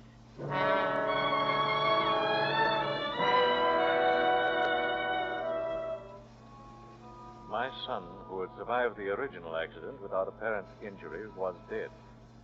You gentlemen were more fortunate. You lived. 5 days later, you four met again at the police headquarters, about 2:30 on a Friday afternoon. The last to arrive was Mr. Lambert. Here, Mr. Lambert. Thanks. Hello there. Hey, how's the leg? Mr. Lambert? That's right. I'm Chief Inspector McMahon. How do? We'll just take a seat there. Well, we all here now? Mr. Kenshaw, there, Pendergast, Yes. McKenzie, That's me. Mr. Lambert. Yes, sir. Well, now, as I told each of you over the phone, I won't keep you very long. I just wanted to ask a few routine questions about that business of the elevator the other day. What's the matter? Something phony about it? Not for our money. It's an open and shut case. Suicide. Suicide? Yeah. You mean the operator wanted to bump himself off so he could... No, not the operator. He died of a fractured skull. It's young Hardiker we're interested in. His father's been raising a row, so we said we'd investigate. But, I still don't get it. Wesley Hardiker was killed by a .32 caliber bullet through the heart. No. You mean he killed himself right in that car with all of us? What else? He wasn't shot when he walked in, and he was dead when we brought him out. Unless one of you killed him. Whoa. No. Any of you know him? No. Well, then there you are. Even the father had to admit that as far as he knew, his son had never seen any of you before in his life. But it don't make sense. What don't make sense? Well, I mean, a guy shooting himself in an elevator with 4 other people that nobody didn't even know it. Did any of you hear the shot? Not before they started the blowtorches. I can swear to that. Couldn't have heard one anyway. Yeah, you see? Hey, wait a minute. Did you hear something? No. But Mackenzie, remember I said when I was laying on the floor of the elevator that I thought I saw a spark from one of those blowtorches that went across the car instead of falling down? That's right. Anybody else see it? The blowtorches were absolutely blinding. You couldn't see a... How about you, Mr. Kenshaw? I'm afraid that I fainted or something silly like that. I'm not a very strong person. Well, it was probably the gunshot, all right. Nothing very mysterious about it. The gun belonged to young Hardiker, licensed in his name, and had only his own fingerprints on it. Well, maybe I shouldn't ask, but why did he do it? The official verdict is suicide while of unsound mind. He seemed all right. He talked to us perfectly sensibly just before it happened. Just goes to show.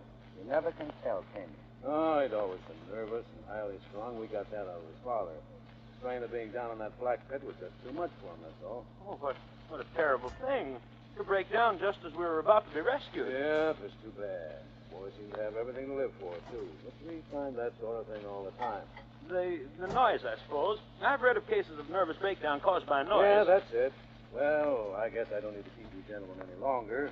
I'm certainly glad there were no complications. Oh, don't worry. If one of you had anything to do with it, you'd be back in the cell right now.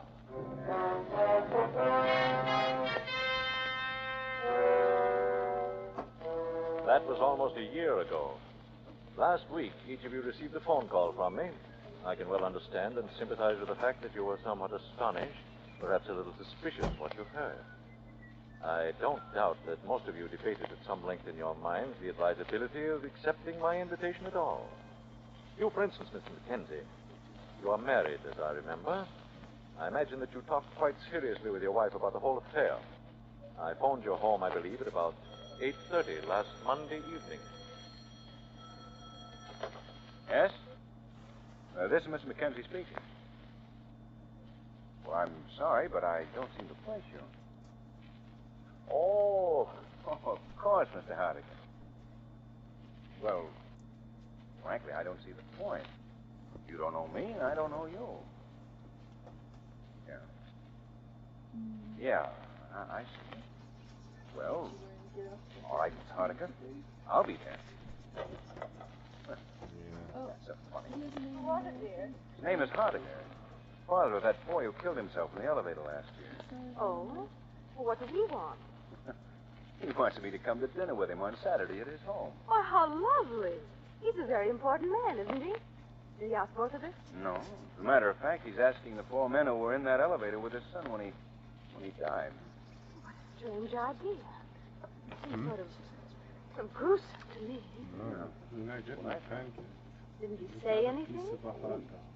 Quite a lot. Well, what did he say? Oh, now, please, Stephen, don't sit there and be so tantalizing. What did he say? Well, he said something about his son's estate. Seems his son had quite a lot of money in his own right. The old man said he didn't need it, and weren't any other relations. And, well, he sort of hinted that he thought it might be a good idea to split it up between the four men who were with his son in his last moments of life, as he said. Why, Stephen, how wonderful. Why aren't you excited? How much is it? Do you suppose it's a lot of money? I don't know. Why, it might be several $1,000s. It might be several $100,000. Oh, Stephen, what's the matter with you?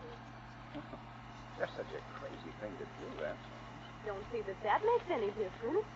If a man wants to do a nice, kind, generous thing. Look, honey, if it was generosity, he'd give it to charity. If it was a sort of memorial to his son, he'd set up a scholarship or build a hospital or something. Well... The old man was pretty broken up about it when it happened. I remember reading something about his being in a sanitarium for a while afterwards. And he never did believe the verdict of suicide. Police as much as told us that at the time. How do I know he doesn't think one of us killed the boy? That's absurd. All right. But anybody who's crazy enough to divide up a wad of dough between four perfect strangers is crazy enough to think a perfect stranger killed his son. Oh, why, Maybe he thinks we all did it. Maybe he's wacky and has some crazy idea about revenge and is going to use the dough as bait to get us all together. I hadn't thought of it like that. Perhaps you ought not to go. I already said I was. Why, anyway, maybe it's on the level. Stephen, do you still have that gun you used to have when you worked at the bank? Yeah, I have it there. I think you ought to take it with you Saturday night. Honey, I think you've got something there. I think that's a very good idea.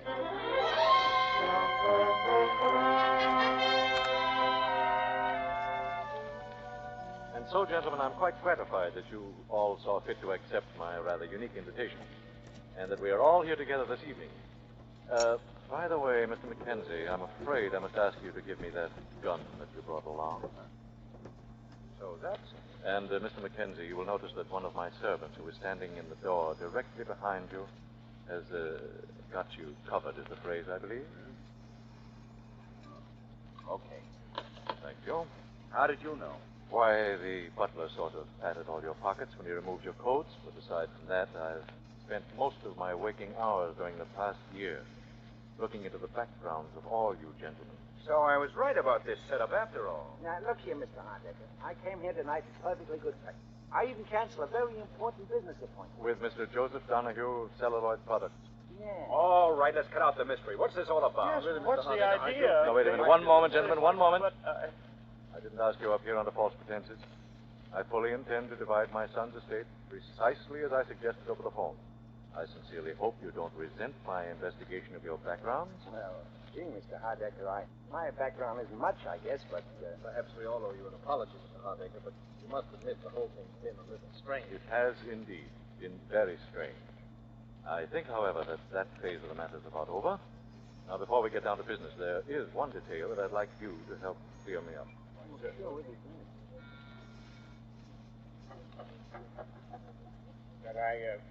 Can I bring it in now, sir? If you please. Is it well mixed? Yes, sir. In the center of the table. Thank you, Johnson. Now, please see that we are not disturbed on any account whatsoever. Yes, sir. Say, that looks good. What is it? Oh, it's got quite a number of things in it. White of egg, mustard, milk. It sounds like an antidote for poison. It is an antidote for poison. What? Gentlemen, there is a murderer in this room. One of you killed my son and hasn't paid for it yet. But don't be a fool. The coroner's verdict was suicide. This is not a discussion, Mr. Mackenzie. This is an execution. I'm getting out of here. There's a man with a gun outside each door. You'll find them very unreceptive to that idea, Mr. Prendergast. Sit down. Got it. Well, the only thing we can do is try to talk a little sense. I'm not open to arguments, Mr. Mackenzie. One of you killed my son. I know who that man is. here to find out, but I now know. The food that man ate tonight was poison. Yeah, now, but In 10 minutes, he'll drop dead. You can't take the law in your own hands that way. Unfortunately, the law demands a very specific type of evidence. The police, whom I consulted repeatedly, do not believe it possible to get conviction on the evidence I have, and therefore the conviction must come tonight. Wait, you wouldn't dare. You couldn't kill a man in cold blood that way. There is an alternative, Mr. Prendergast. It is there in the center of the table. The antidote. Oh. The murderer may either confess his crime by drinking the contents of that bowl, or he may keep silent and go to his death here tonight. Privately executed for what cannot be publicly proved. They could send you to the chair for that. I am quite aware of that contingency, Mr. Crenshaw, and quite willing to accept the consequences. But the murderer will have gone to his death before me. But how do we know you poisoned the right? The murderer knows, Mr. Prendergast. The rest need have no fear. Hey, I think the guy's crazy. Maybe he poisoned all of us. Look, Mr. Hardigan, this whole thing is insane. Nobody killed your son. As to that, we shall shortly see, Mr. McKenzie. The man who killed my son has approximately 7 minutes to live. I know it's me he's poisoned. My whole insides are on fire. It's me Don't poisoned. fall for it unless you're sure. The whole thing may be a gag. I assure you, nothing has ever been more serious, Mr. McKenzie. You know, I don't feel so good myself. Why? Something just indigestion. A dinner story like this is enough to give indigestion to a horse. No, kid. Hey, spoken this guy to me. Suppose he just made it all up in his own head and poisoned all of us. Listen, let me just tell you this. If I come out of this alive, I'm gonna beat your brains out of it. It's the last thing I do. Mr. Hardigan, I didn't do it. I swear I didn't. I didn't do it. I didn't do it. 5 more minutes. I feel awful.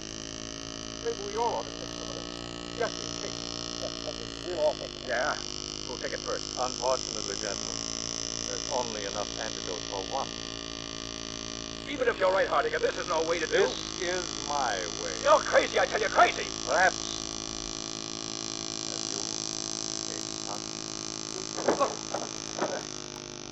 Kenshaw.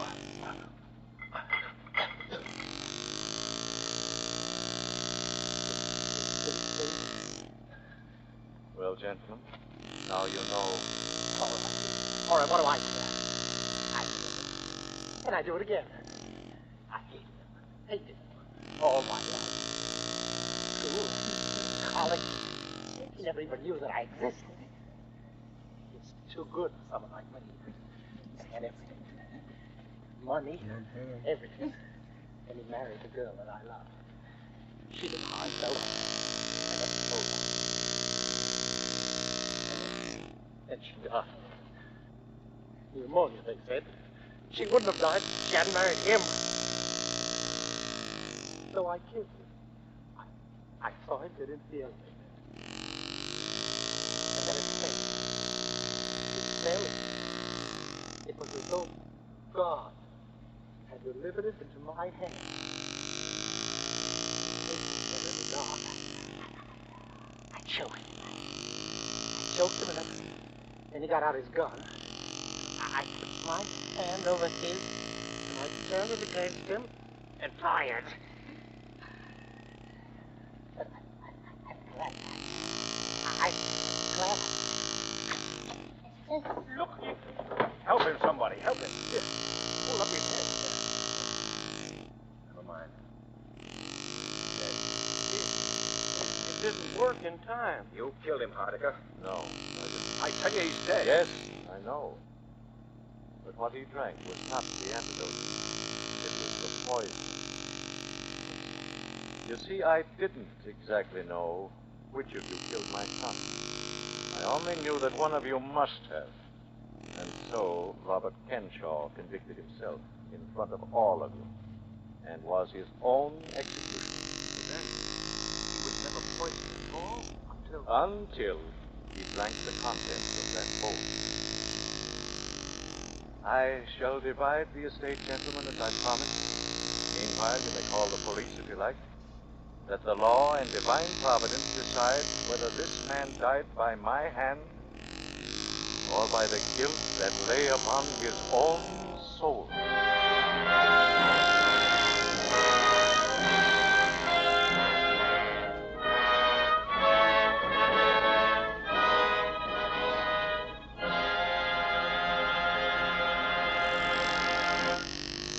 so closes After Dinner Story by Cornell Woolridge, starring Otto Kruger. Tonight's tale of suspense. This is the Man in Black, who conveys to you Columbia's invitation to spend this half hour in suspense with us again next week, same time, when our star will be Gene Lockhart in the suspense play called Statement of Employee Henry Wilson. The producer of Suspense is William Spear, who tonight also directed the broadcast, and who with Lutz Luskin and Lucian Malowick, conductor and composer, and Robert L. Richards, the radio author, collaborated on tonight's Suspense.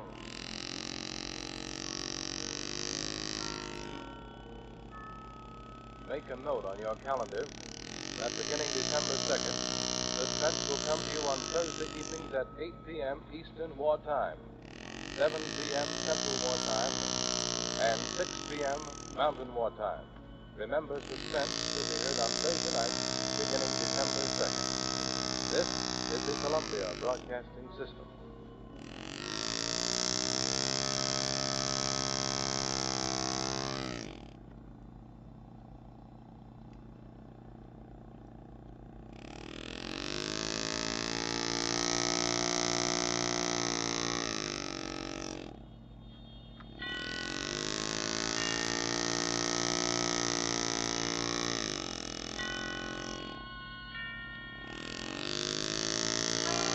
Suspense.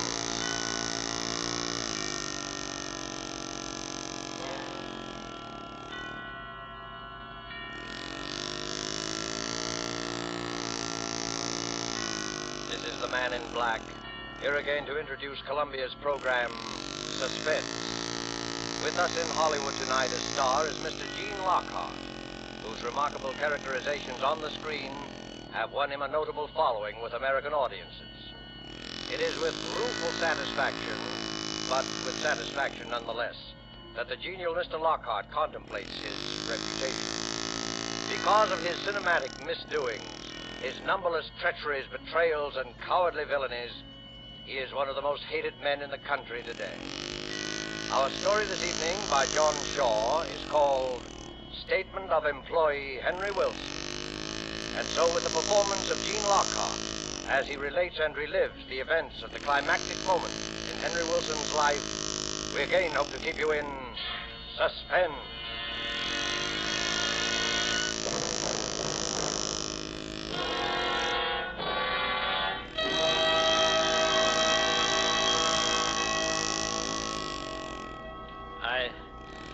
I was aware that I was trembling. I tried walking slowly back and forth in front of the desk, but even in motion, my knees felt weak, and my whole body shook. I was always I who trembled, and never this pompous insect sitting in front of me. His voice was cool and mocking. His voice was clear and hard. Well, I sympathize with you, of course, but the error must be brought to Mr. Larkin's attention. It is quite a big mistake, quite a costly mistake. Mr. Larkin must know.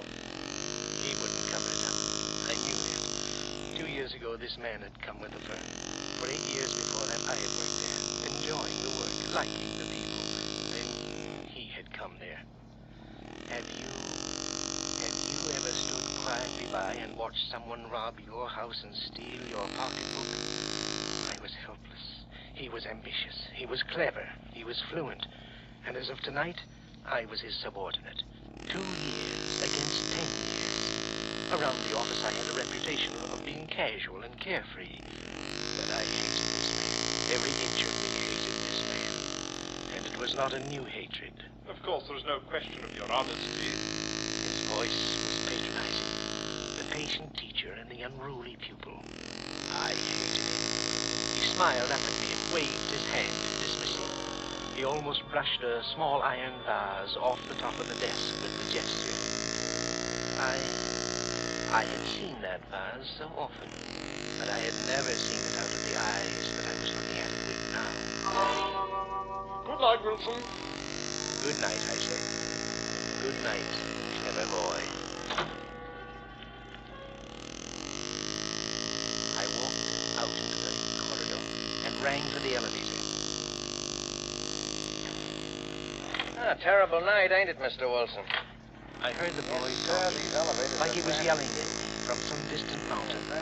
He was talking and I was answering, but what either one of us was saying I didn't know. I was thinking of something else.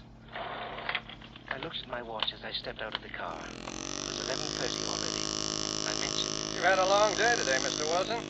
Those were the first words of the boy that I heard clearly, very clearly.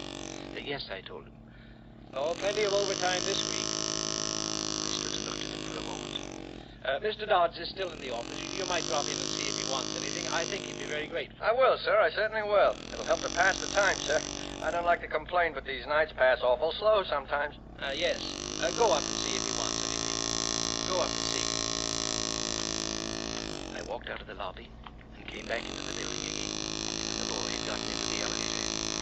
4 flights up. I took the stairs slowly. I was in no rush. I must let the boy get out of the room first.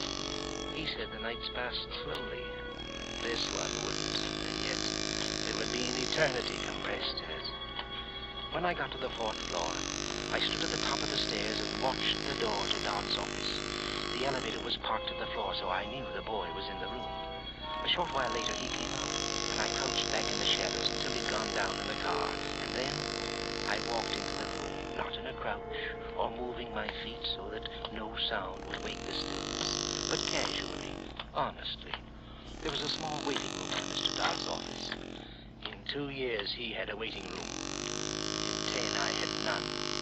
I felt like laughing at the symbolism of that fact. Who's there? I called out my name and entered his office. Yes, what is it, Wilson? He was still sitting down, and the iron vase was still alongside of him, very close to him. I started to talk. I don't know what about, business, things in general, I've quite forgotten. I reached across and picked up the iron vase casually, very casually. But his eyes went wild suddenly, and he jumped. And I hit him square on the top of the head with the vase. It wasn't a very good shot. I had no leverage. But he started to slump back in the chair. I hit him again, hard, and again, and again. And a red streak ran across his forehead, and he lay still. I put my hand against his heart. For a moment, there was a soft beating, and then I could feel nothing.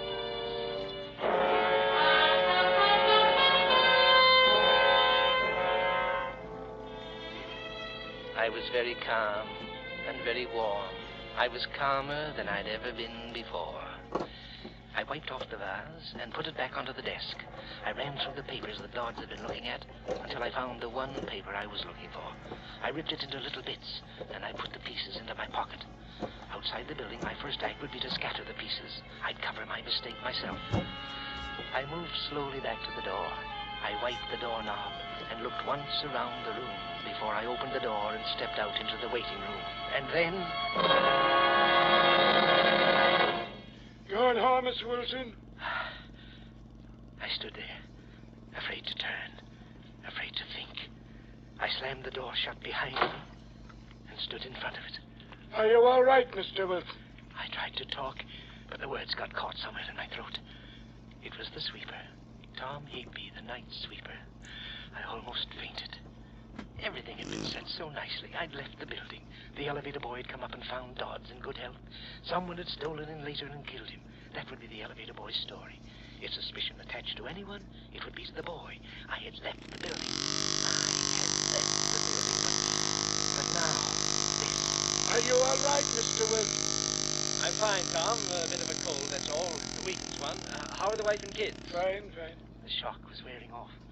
Mr. Dodds is in his room now, Tom. Working very late tonight. You'd better, let his office go for this once. Well, if you say so, Mr. Wilson. I could give it a quick brush, though, sir. I wouldn't disturb him none. I stood firm in front of the door. For a moment, I wondered if he'd seen anything when I'd come out of the room. It was possible. He could have looked over my shoulder. No.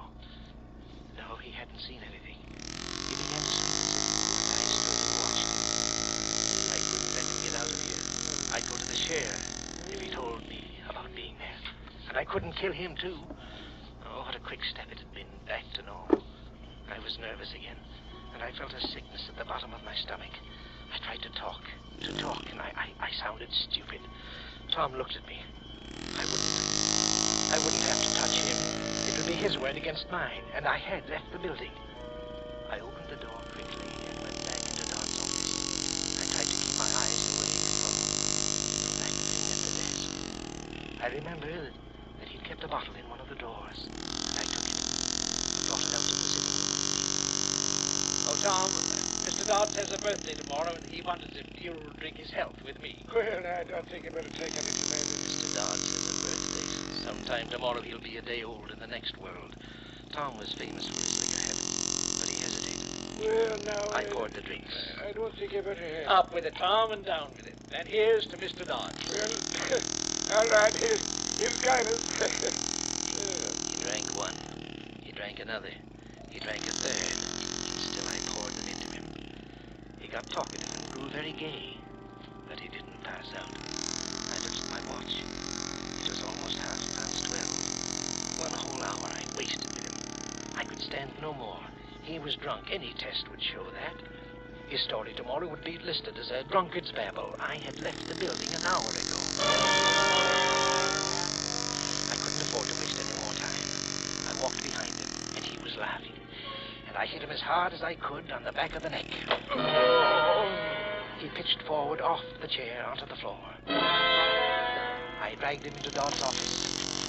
I lifted him into the chair facing Dodd. I brought the bottle into the sitting room and put it on the desk in front of Dodd. I took the iron glass and curled Tom's hands around it for the fingerprints, and I dropped it at his feet. A bottle, a fight, a killing. I was sweating. I went out into the sitting room again and almost fell to my knees. I was frightened. I had to get out of here. I got to the lobby and looked out in the shadows of the elevator. The boy was sitting on a chair outside the car, and he seemed asleep. I came out of the darkness and went quickly toward the street and began to walk rapidly. I wanted to get somewhere out of the world. Would I ever sleep again? we murderers are not supposed to, and I wanted to rest. I had a sudden idea. I went into a cafeteria and used the telephone. I called the building and got the elevator boy on the phone. Hello there. Hello, Jim. Oh, this is Mr. Wilson, Jim. Has Mr. Dodds left yet? The voice that answered me was sleepy. The words were hard to make out, but I knew all the answers. Well, listen closely, Jim. Will you tell him that the address of the place we were talking about is 144 Gray Street? Yes, yes, that's right. Oh, he'll know what I mean. Will you go up and tell him now, Jim? All right. Thanks a lot, Jim. I was sure the sweeper would be discovered in the room with Dodds. The address was a Turkish bath. It was logical. A man working all night might want to go to a Turkish bath afterwards. Jim would walk in now, and heaven only knew what came next. The sweeper would be caught like a rat in a trap, drunk, and with a murdered man sitting across from him. I walked home through streets that crushed me in their shadows, between walls that whispered at me as I passed. I sat up in my room for hours listening to the sounds Manhattan makes in the night. Finally, I fell asleep. And I sat, and I slept, and I dreamed until sunrise.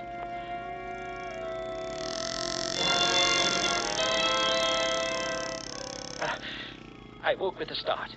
I was shaking like some miserable wet cur. I took a drink and tried breathing deeply. Somewhere I read that deep breathing killed that scared feeling. What in blazes was I frightened about? I was safe. I was completely safe. But when I left the house, I was still shaking. I walked all around the block that the building was on before I went inside. It looked like any other morning. On the floor where my office was, I saw a policeman, and then another. And then my world was surrounded by a ring of police and plainclothes men. I must watch my nerves. I must move carefully, very carefully. None of them paid any more attention to me than they did to any of the others. They assembled all of us in the president's office, and then one of them, a sharp, alert young man, began to talk. Last night, please. Last night, an attempt was made on the life of one of your associates, Mr. Charles Dodds. A murmur ran around the room. I was talking with the rest, being surprised with the rest. But what did he mean, an attempt?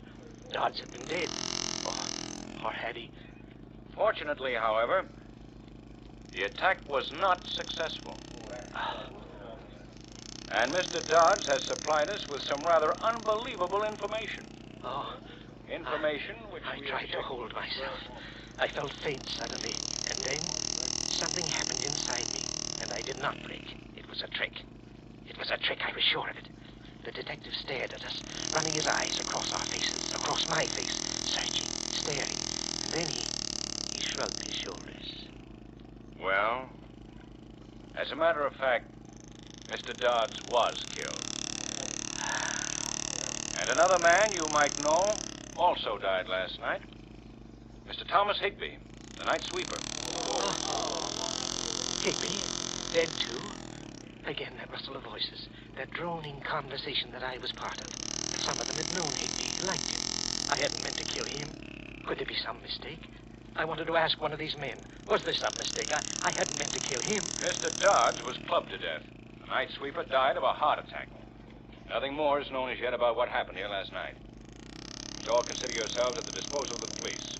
Though you're told otherwise. Now, if you... Blast them. Why didn't they say something? They were lying to these people. Nothing more was known. That's nonsense. Why, it was all there for them to see. It told its own story. Higby had killed Dodds. Poor, harmless little Higby had killed that big, famous executive. And now... Mr. Wilson, will you come this way, please? Just a little routine questioning, that's all. Everybody here will have to undergo it. I must watch myself. I must go very slowly. Sit here, won't you, Mr. Wilson? Now, do you remember what time you left the office last night? Yes, it was 11:30. I remember mentioning it to the elevator boy. And what time did you get home? Oh, somewhere about 12:30, I guess. Yes, just about that time. Is there anybody who would swear to that? Well, the elevator boy... Oh, I don't mean that. Is there anyone who saw you go into your house at 12:30? I hardly think so. At that time, the streets aren't too well populated, you know, officer. And I live in a house where people mind their own business. I really don't know anybody in the house, and I doubt if anybody saw me go into it. But you can check with the elevator boy, though, as to my going home at 11:30. Yes, we have already. You weren't on the best of terms with Dodds, were you, Wilson? Oh, I was fond of him. But I don't know what right you have to say a thing like that. He kind of did you out of a job around here, didn't he? Oh, he was a smart man. Mr. Dodds was an exceptionally smart man. It was not at all a disgrace to lose a position to him. When I left him last night, he was an excellent help. If I killed a man every time I had a job taken away from me, I'd have quite a long line of victims behind me. Of course, I'm just joking, you know. You made a phone call to him last night, didn't you? Yes, to the elevator boy. I remember suggesting that he go to a Turkish bath after he'd finished work to sort of tone up. They're very good, you know. And I mentioned that I knew a very good one that I could recommend. And then when he asked me the name of it, I couldn't think of the address of the place, and I thought of it later, though, and I phoned the building. Where'd you phone from? From a little place in the neighborhood. And about what time did you phone? Well, it was about 12:25, I guess. I was getting a little mixed up. It couldn't have been then. I was still in the building at 12:30. They were confusing me. You called at exactly 12:55. So you must have miscalculated the time of your arrival at home. However, that isn't important. None of us is expected to time ourselves from place to place, are we? When we find too good an alibi, we get kind of suspicious. Well, I don't think we'll have to bother you anymore, Mr. Wilson. Thank you. He asked me to send somebody in to see him as I went out. I forget who it was. I was thinking very hard. I went into my office and sat down. So easy.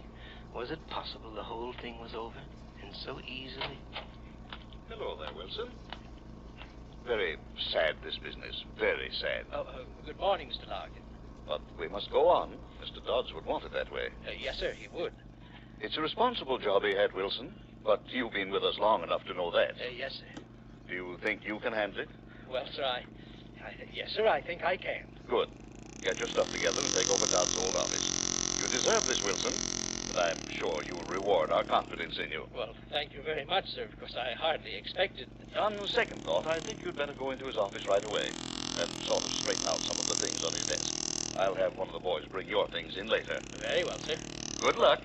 Thank you, sir. The fat, pompous pig. I hadn't said those things before last night. They were all in a spot now. They needed poor, stupid Wilson. They needed me to get them out of a hole. The further the thing went, the funnier it got. Books were wrong about virtue and good counting for anything. To get ahead, you either married the boss's daughter or killed the boss. I took a pencil and a small notebook and went out into the corridor. I stood for a moment outside Don's office, just like last night, and then I pushed the door open, slowly. The sitting room, and then the door to the office. I opened it and walked inside. I heard the door close softly behind me, and I stood there, smelling the death in the air. And then, I saw it. I saw it. I tried to yell, but I couldn't get the words out. There in front of me, sitting in the chair, when I dropped him last night, was Tom Higby, his eyes open, his expression blank and staring, and at his feet was the bottle and the vase, the same bottle, the same vase. Dodds was all that was missing. I turned and I bolted into the hall. Higby. Whoa, what's the matter, Wilson? You look like you'd seen a ghost. In the office. In the office. Higby. Higby? Why, Higby's dead, man. What's the matter? Mr. Larkin. Where's Mr. Larkin? Why, here I am, Wilson. What's the matter? In the office. In the office. What? I walked in after him. There was nothing there. Nothing. No Higby. No bottle. No vase. But I saw them. I saw them. Oh, was I going crazy? Was I beginning to go mad? I felt Larkin's pat on my shoulder. He murmured something about everybody being a little touchy, a little jumpy. And then he left. And I was alone in the room. Be careful. Be careful. Be careful. I stared at the desk and at the chair. No one was there. No one could have been there. I must watch myself. What? Oh, I beg your pardon. Oh, not at all. I seem to be in the wrong room. I'm Mrs. Charles Dodd. Oh. I'm looking for that young detective. He doesn't seem to be out here. Well, I believe he's in the end room questioning the employees. And I don't suppose you'll be able to see me for a little while. Do you mind if I wait here for you? Well, Thank you so much. Excuse me for a second. Charlie, will you tell the detective that Mrs. Dodds is waiting for him in my new office? Oh, you've already seated yourself. I was going to suggest that perhaps this seat might... She was sitting in his chair. There was blood in that chair. This is quite all right, thank you. Charles would have liked to see the way everybody's taking his death. Everyone is so kind to him. Mr. Dodds was a fine man. A fine man. You're Mr. Wilson, aren't you? He used to talk about you. Thought you were a very bright person. He seemed very fond of you. I don't know how I'll be able to go on without him. Mrs. Dodds, you mustn't. You mustn't. I'm sorry. He wouldn't like to see me carrying on like this, would he? We're going to buy a home in Westchester this summer. Did he ever tell you that? Yes. Just outside Yonkers. We have two lovely little ones, Toby and little Mary. He loved the New York State countryside. We talked so much about it. On she rambled. He liked this. He didn't like that. The children, Toby and little Mary. Toby and little Mary, she was driving me crazy. Stop it, I wanted to yell. Get out of here and leave me in peace. Get out of here, you witch. Get out. Get out. Mr. Dodds, Detective Lewis would like to see you now. Thank you for everything, Mr. Wilson. And goodbye. Goodbye. Goodbye. Get out and leave me alone. I hadn't meant to do anything like that. I hadn't wanted to do any of the things I was doing. All I'd wanted to do was to kill Dodds. All these other things, they weren't mine. I hadn't killed Higby. He can't haunt me. His wife can't cry at me. Heart attack. That's it. Higby died of a heart attack. I beg your pardon, sir. Have you seen Mrs. Higby? The detectives are looking for her. How would I see her? Am I everybody's guardian? How can anybody get lost in this office? Sorry, sir. Mrs. Higby? Mrs. Higby? Stop it, you fool. Higby! You howling idiot. Can't you be looked for quietly? You will drag Higby from his grave with your yelling. What? You manufacture widows, don't you, Mr. Wilson? Widows and orphans. Tell me, Mr. Wilson, is it your life's work or is it just a hobby with you? Tell me, Mr. Wilson. Who is that? Who is that talking? Do they think they can make a fool of me? The office communication. It's off. Oh, stop it, Mr. Wilson. You'll go balmy. You've committed the perfect crime. Don't go crazy and spoil it. No. Perfection is instinctive with you, isn't it? Not a plan that you make. Spontaneous perfection. There aren't many who do that. Go on. Go on. Voices can't frighten me. They deserve to die. And that's why they're dead. Thou shalt not kill, Mr. Wilson. Thou shalt not kill. Thou shalt not kill. Not Higby. I didn't kill him. His heart stopped. Do you hear me? That's all. I didn't kill him. Now you voices stop. Do you hear me? Stop it, I command. Stop it. Something wrong, Mr. Wilson? What do you mean, is there something wrong? You hear them too? Well, you mustn't listen. They lie. You hear me? They lie. Now get out. Get out. Get out. You must talk only to me. You understand me? Only to me. Not to these others. Don't say anything to them. Only to me. Only to me. Well, what do you want? Well, I don't know. You think they'll say something bad about me, don't you? So you can carry me off to jail. That's what you're waiting for, isn't it? Well, you're going to be disappointed. You see, they're quiet. What's quiet? Yeah, I'm going to tell you. They won't say anything. I tell them to, and I'm not going to tell them to say anything. Not one little word. Last night you wanted to know all about last night. When you asked them, and they won't tell you. Look at the expression on that face. Look at him, Lieutenant. They were there. They saw me hit him, but they won't say anything. They were there, but they won't tell you a thing. Not one little word, not a single thing. Gibbering Indian. Oh, I shouldn't have let you monkey around. We'd have gotten it out of him some other way.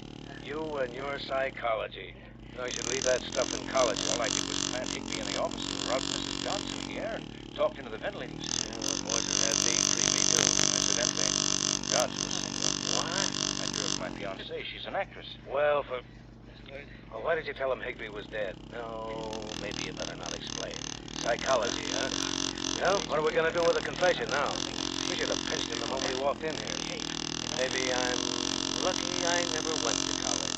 There's no use you waiting here. They won't tell you anything. They're mine, all mine. I tell them what to say. All right, get the wagon. I'm not going to walk this thing through the streets. Stay away.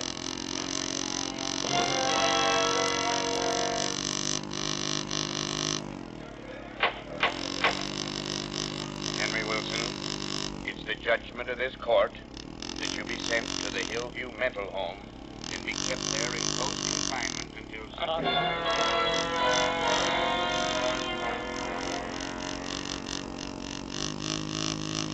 On the voice bit, I had stopped listening to voices, all but the ones that I couldn't help hearing. But I'm not fixed. I'm not fixed. I tell people they look at me queerly.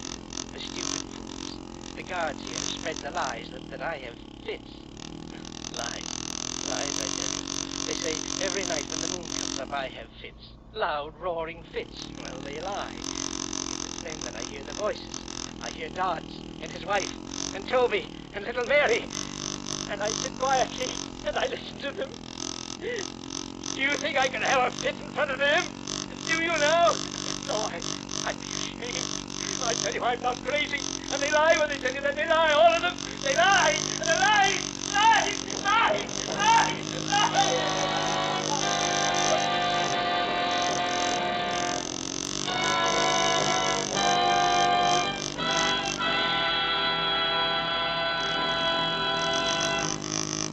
And so closes Statement of Employee Henry Wilson, starring Gene Lockhart.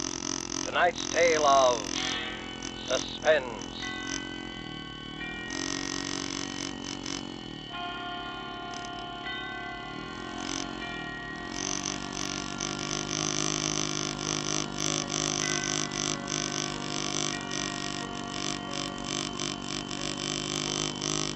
This is the man in black who conveys to you Columbia's invitation to spend this half hour in suspense with us again next week, same time, when our two distinguished stars will be Margot and Philip Dorn. They will appear in a suspense play by John Dixon Carr entitled Cabin B, 13.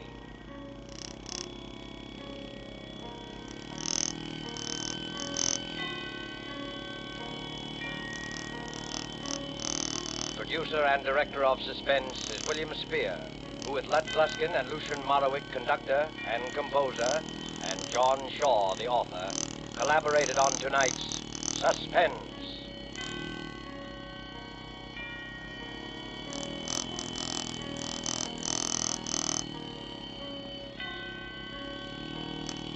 Suspense fans, please note that this program will shortly move to a different day of the week. Suspense will come to listeners in Eastern and Central time zones on Thursdays, beginning December 2nd, and to Mountain and Pacific time zone listeners on Mondays, beginning December the 6th. Now remember, Thursdays, beginning December the 2nd, in Eastern and Central time zones, and Mondays, beginning December 6th, in the Pacific and Mountain time zones for Suspense. This is CBS, the Columbia Broadcasting System.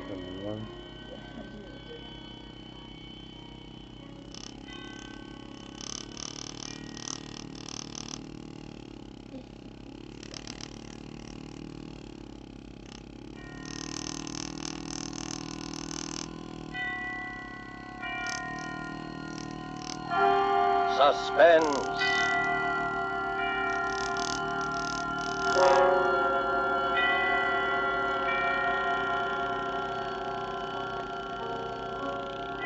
This is the Man in Black, here to introduce Columbia's program, Suspense. In Hollywood this evening, our two distinguished stars are the lovely actress Margot, the polished young actor from Holland, Mr. Philip Dorn. A story by John Dixon Carr dealing with strange, very strange happenings aboard an ocean liner, and called Cabin B-13, is tonight's tale of suspense. If you have been with us before, you will know that suspense is compounded of mystery and suspicion and dangerous adventure. In this series are tales calculated to intrigue you, to stir your nerves, to offer you a precarious situation, and then withhold the solution until the last possible moment. And so with Cabin B-13, and with the performances of Margot as Ann Brewster and Philip Dorn as Dr. Karl Heinrich, we again hope to keep you in suspense.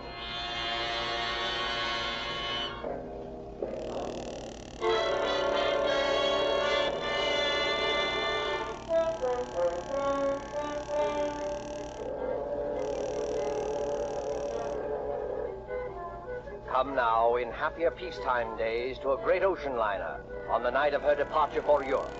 There she is at the West 22nd Street Pier, the 25,000-ton Moravania of the White Planet Line. Smoke from her three funnels coils up lazily in mild October air. You can see the decks, white and shiny like shoeboxes, and the string of lights along them, and the band standing by on A deck to play her out. You can hear the murmur of an excited crowd, and the rattle of the steam winches as cargo is lowered into the hold. You can see the bustle of activity, and the second officer standing at the head of the gangplank as two rather late passengers hurry through the customs shed towards that gangplank. It's all right, Ricky. We are not too late. No, and I thought we'd be in time. A honeymoon in Europe. 3 whole months with nothing to worry about. That's right, Dave. And you've been my wife for, let's see, practically 5 hours now. I believe the correct phrase is, it was so sudden, Mr. Brewster. So sudden that we have to travel on our own passports instead of a husband and wife one. I hope they don't think you're not an honest woman. I'm going to act like a complete wanton just to devil you. Oh, what about our tickets, Ricky? Do we give them to that officer standing at the top of the gangplank? No, honey, you keep your ticket. The cabin steward will come around and collect it after we're underway. And the money, Ricky? It's a lot of money, Anne. $10,000 in cash. Maybe I better turn it in at the purser's office for safekeeping. Yes, maybe you had. Wait a minute, Ricky. What is it? Wait.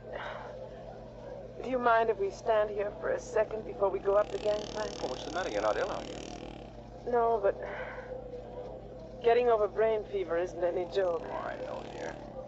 You see, Ricky, I ought to be eager and excited like all those people up there, but suddenly you get fancies. Queer, sick fancies. Suddenly, right now, all I can think of is the night and the wind and all the black water in the dark. And that's exactly the kind of morbid fancy I'm trying to cure you of. I know, Ricky. I'll be good, but I was just thinking of a story. What story? Oh, never mind. It doesn't matter. Which way do we go? Up the gangplank, through that door there, and then down on the elevator to B deck. And no more horrors, do you understand?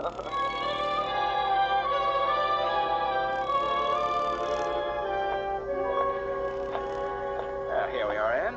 B deck and cabin number... Good Lord. B-13.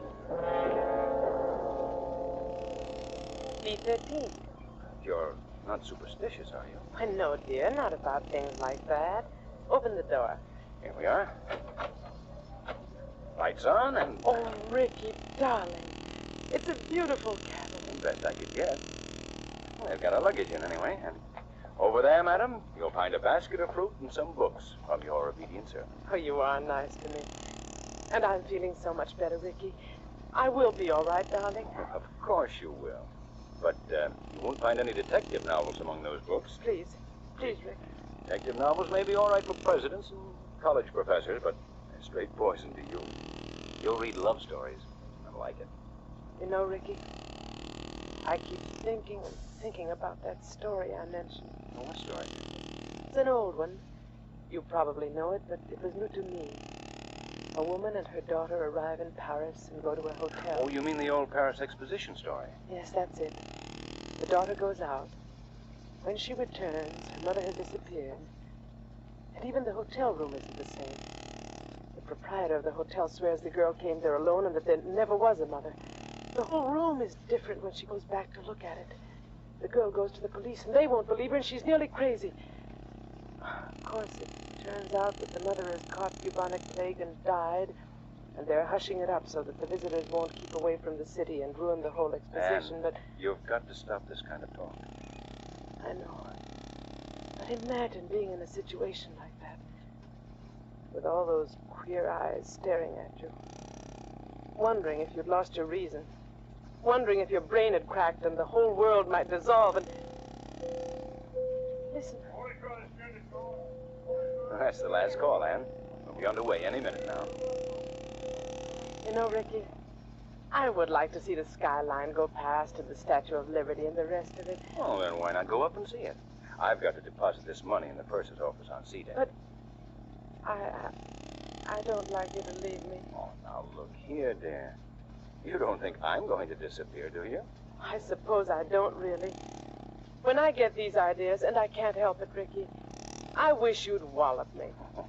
I'm not going to wallop you, Ann, but you've got to stop being afraid. You certainly won't disappear in a crowded ship with any number of people all around you. As for me, I defy Houdini himself to make me vanish. Don't talk like that. I'm not going to vanish, and neither is this cabin, dear. Now, run along. I'll join you on deck as soon as I can. All right, Ricky. I'll be good.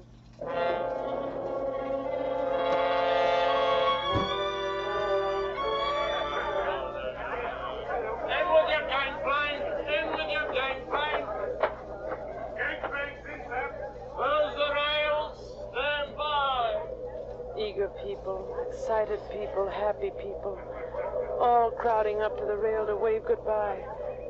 Nothing to worry about, nothing on their minds except... Except what? Oh, Except seasickness, madam? oh, Oh, I beg your pardon. I hadn't meant to startle you, believe me. please don't mention it, how silly of me. It was my fault. I haven't been very well. I noticed it, madam, if you'll forgive me. That was why I spoke to you. As you see by my uniform, I'm the ship's doctor. This is a British ship, isn't it? But you don't sound British. No, I'm an Austrian, madam. Dr. Paul Heinrich, at your service. I'm not very popular in my own country today. Days of colored shirts and vacant minds. I'm Mrs. Brewster, Doctor, Ann Brewster. When does the ship go? In about a second, Mrs. Brewster, you will hear the whistle, then the band will strike up, all langs in, and then... We're moving, aren't we? Yes? Don't you feel the vibration of the engine?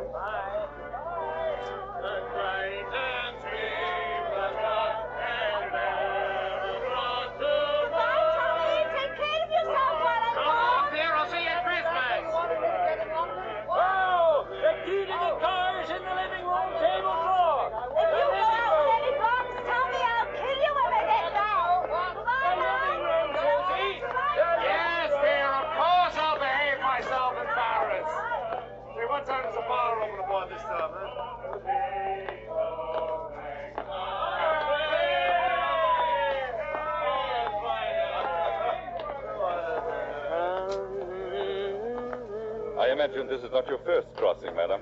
Oh, I'm afraid it is, Dr. Heinrich. My husband's crossed many times, he tells me, but not on this ship. Well, then I hope you're a good sailor. Why, Dr. Heinrich? Well, because we'll run into some very dirty weather once we are out at sea. October is a very bad month for traveling. Well, if I do get seasick, Doctor, I'll rush straight to you, and I'll expect to be cured. Let me tell you a secret, madam. There are 2 common ailments for which medical science has no cure. One is ordinary seasickness, and the other is hangover. Tomorrow morning I shall be dealing with both. And enjoying it? Oh, no. Sympathizing with it. That's all I can do. How do you like the Mauravania? Oh, it's a magnificent ship from what I've seen of it. And you know they've given us a very nice cabin down on B deck, B13. What's the matter? Why are you looking at me like that? I beg your pardon. Did you say B13? Yes. Why not? You're quite sure of that, madam? Why, yes, of course I'm sure of it. I saw the number on the door. Why not? Well, because Go on, Dr. Heinrich. Because there's no such cabin aboard a ship. I'm not joking, Mrs. Brewster. You see, some people are superstitious. Many ships, like this one, omit number 13 on each deck. You must have been mistaken. What are you trying to tell me? You think I saw something that wasn't there? No, Mrs. Brewster, not at all. Then come along with me. I'll show you. I'll prove to you that there is a number 13. Will you come along? Yes, Mrs. Brewster? I think perhaps I had better escort you.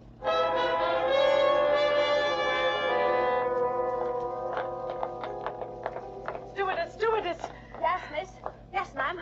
Come in straight away. Tell me, stewardess, this is B-deck, isn't it? B-deck, ma'am? Oh, yes, ma'am. No doubt about that. Dr. Heinrich and I have been all over this part of the ship looking for cabin number 13, but we don't... I've been trying to convince this lady stewardess that there's no such cabin number 13 on this ship. Why, there sure to heaven isn't, ma'am. There never has been. I've served aboard the Mauravania a matter of 8 years, and I ought to know. But I tell you, I saw it. I was in there. It was a big cabin with a private bathroom attached. The walls were paneled in light oak, and the furniture was rosewood and yellow satin, and the portholes were like real windows. No, that's not much good, ma'am. No, I'm afraid not. Most of the cabins hereabouts look like that. May I ask you, what name was the cabin booked in? Brewster, naturally. Mr. and Mrs. Richard E. Brewster. Here, let's have a look on my list. No. No, there's no Brewster here, ma'am. I tell you, I was in there. They even delivered the luggage. I saw it. Excuse me, ma'am, but I had a look-see in all the cabins I'm in charge of, just to see if the passengers wanted anything. And I don't remember any luggage with a Brewster label on it. Wait a minute. There may be a partial explanation of this. Ah, you see, that's better, Mrs. Brewster. I was hoping you might find one. Ricky, that's my husband. Ricky and I have only been married a very short time, and when my maid printed the baggage label, she must have made them out in my maiden name. I never noticed at the time. Oh, what name might that be, ma'am? Thornton. Anne-Marie Thornton. Oh, Lord, miss. Now, why couldn't you have said that before? I remember it well. 2 silk cases and a little trunk. They're in B16 now. Where's B16? Right behind you, miss. You're standing practically in front of the door. Oh, thank goodness. Oh, yes, but, what about my husband's luggage? There's no gentleman's luggage in that cabin, miss. Your husband's or any other gentleman. If you know what I mean. I won't stand for this. Where's Ricky? What have you done with Ricky? Please, Mrs. Brewster. There's one easy way to settle this. Settle it? How? Just look down the corridor. You notice the man coming towards us? The man with the 2 gold stripes around the sleeve? Well? That's Mr. Marshall, our second officer. Did you ever see him before? Yes. Yes, of course I have. He was standing at the top of the gangplank when Rick and I got aboard. Exactly. So he might be able to tell us something. Mr. Marshall? Mr. Marshall? Yes, Doctor, what's up? Would you mind coming here for a moment? Well, not at all, old boy. Always glad to oblige a chap who may have to cut me up at any moment, eh? What may I do for you? Take a good look at this young lady. And tell me, have you seen her before? Seen her before? My dear chap, if I had overlooked a young lady who will pardon me, I know, a passenger as charming as this lady is, I would be less of the gentleman than I fancy myself. You saw her coming aboard tonight? Oh, yes, certainly. And, of course, you saw the gentleman who was with her. The gentleman who was with her? Yes. Oh, there was nobody with her, oh boy. You're quite certain of that, Mr. Marshall? My dear doctor, she was the last of them to come aboard. I take my Bible oath there was no other passenger with her, or ahead of her, or behind her if it comes to that. You're lying to me. Please, Mrs. Brewster, lower your voice. I know what it is. It's the old parachute, like in the story. But you won't get away with it, you hear? Now, look here, I'll madam. go to the purser, I'll go to the captain. Oh, dear Father in heaven, won't anybody believe me?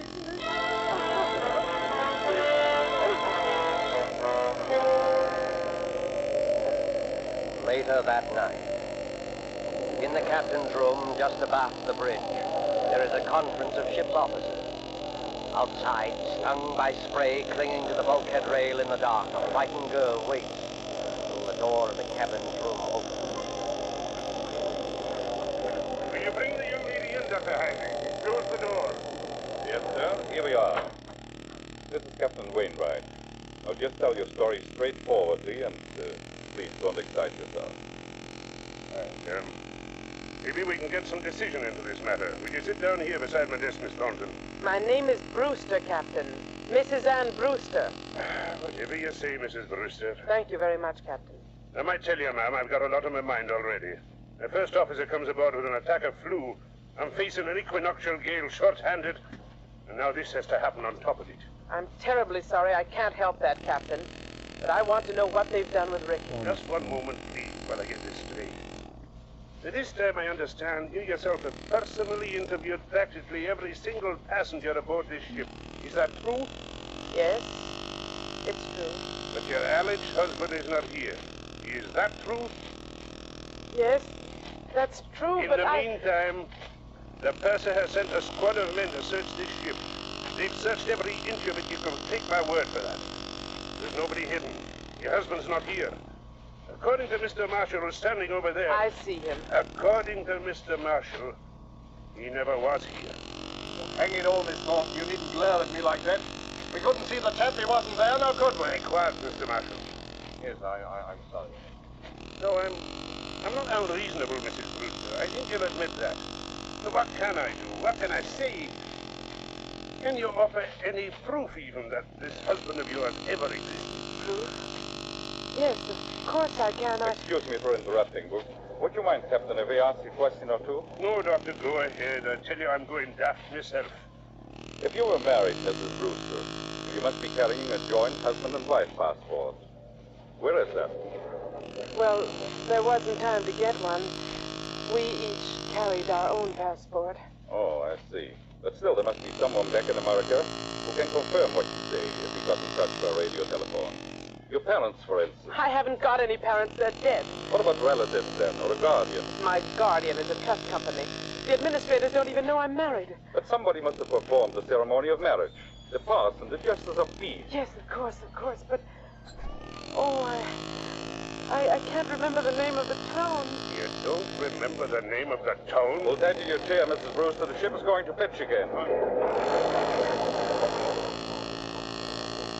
How's the glass looking, Mr. Marshall? Barometer's rising, sir. Weather won't hold long. We shall be in the fog before morning, huh? There ain't no fog now, if you ask me. This lady says she I'm terribly sorry, but I'm trying to think of it. It was a little town in upstate New York where they could marry you at a moment's notice. Ricky kept the certificate. I was confused. I haven't been well. Oh, you haven't?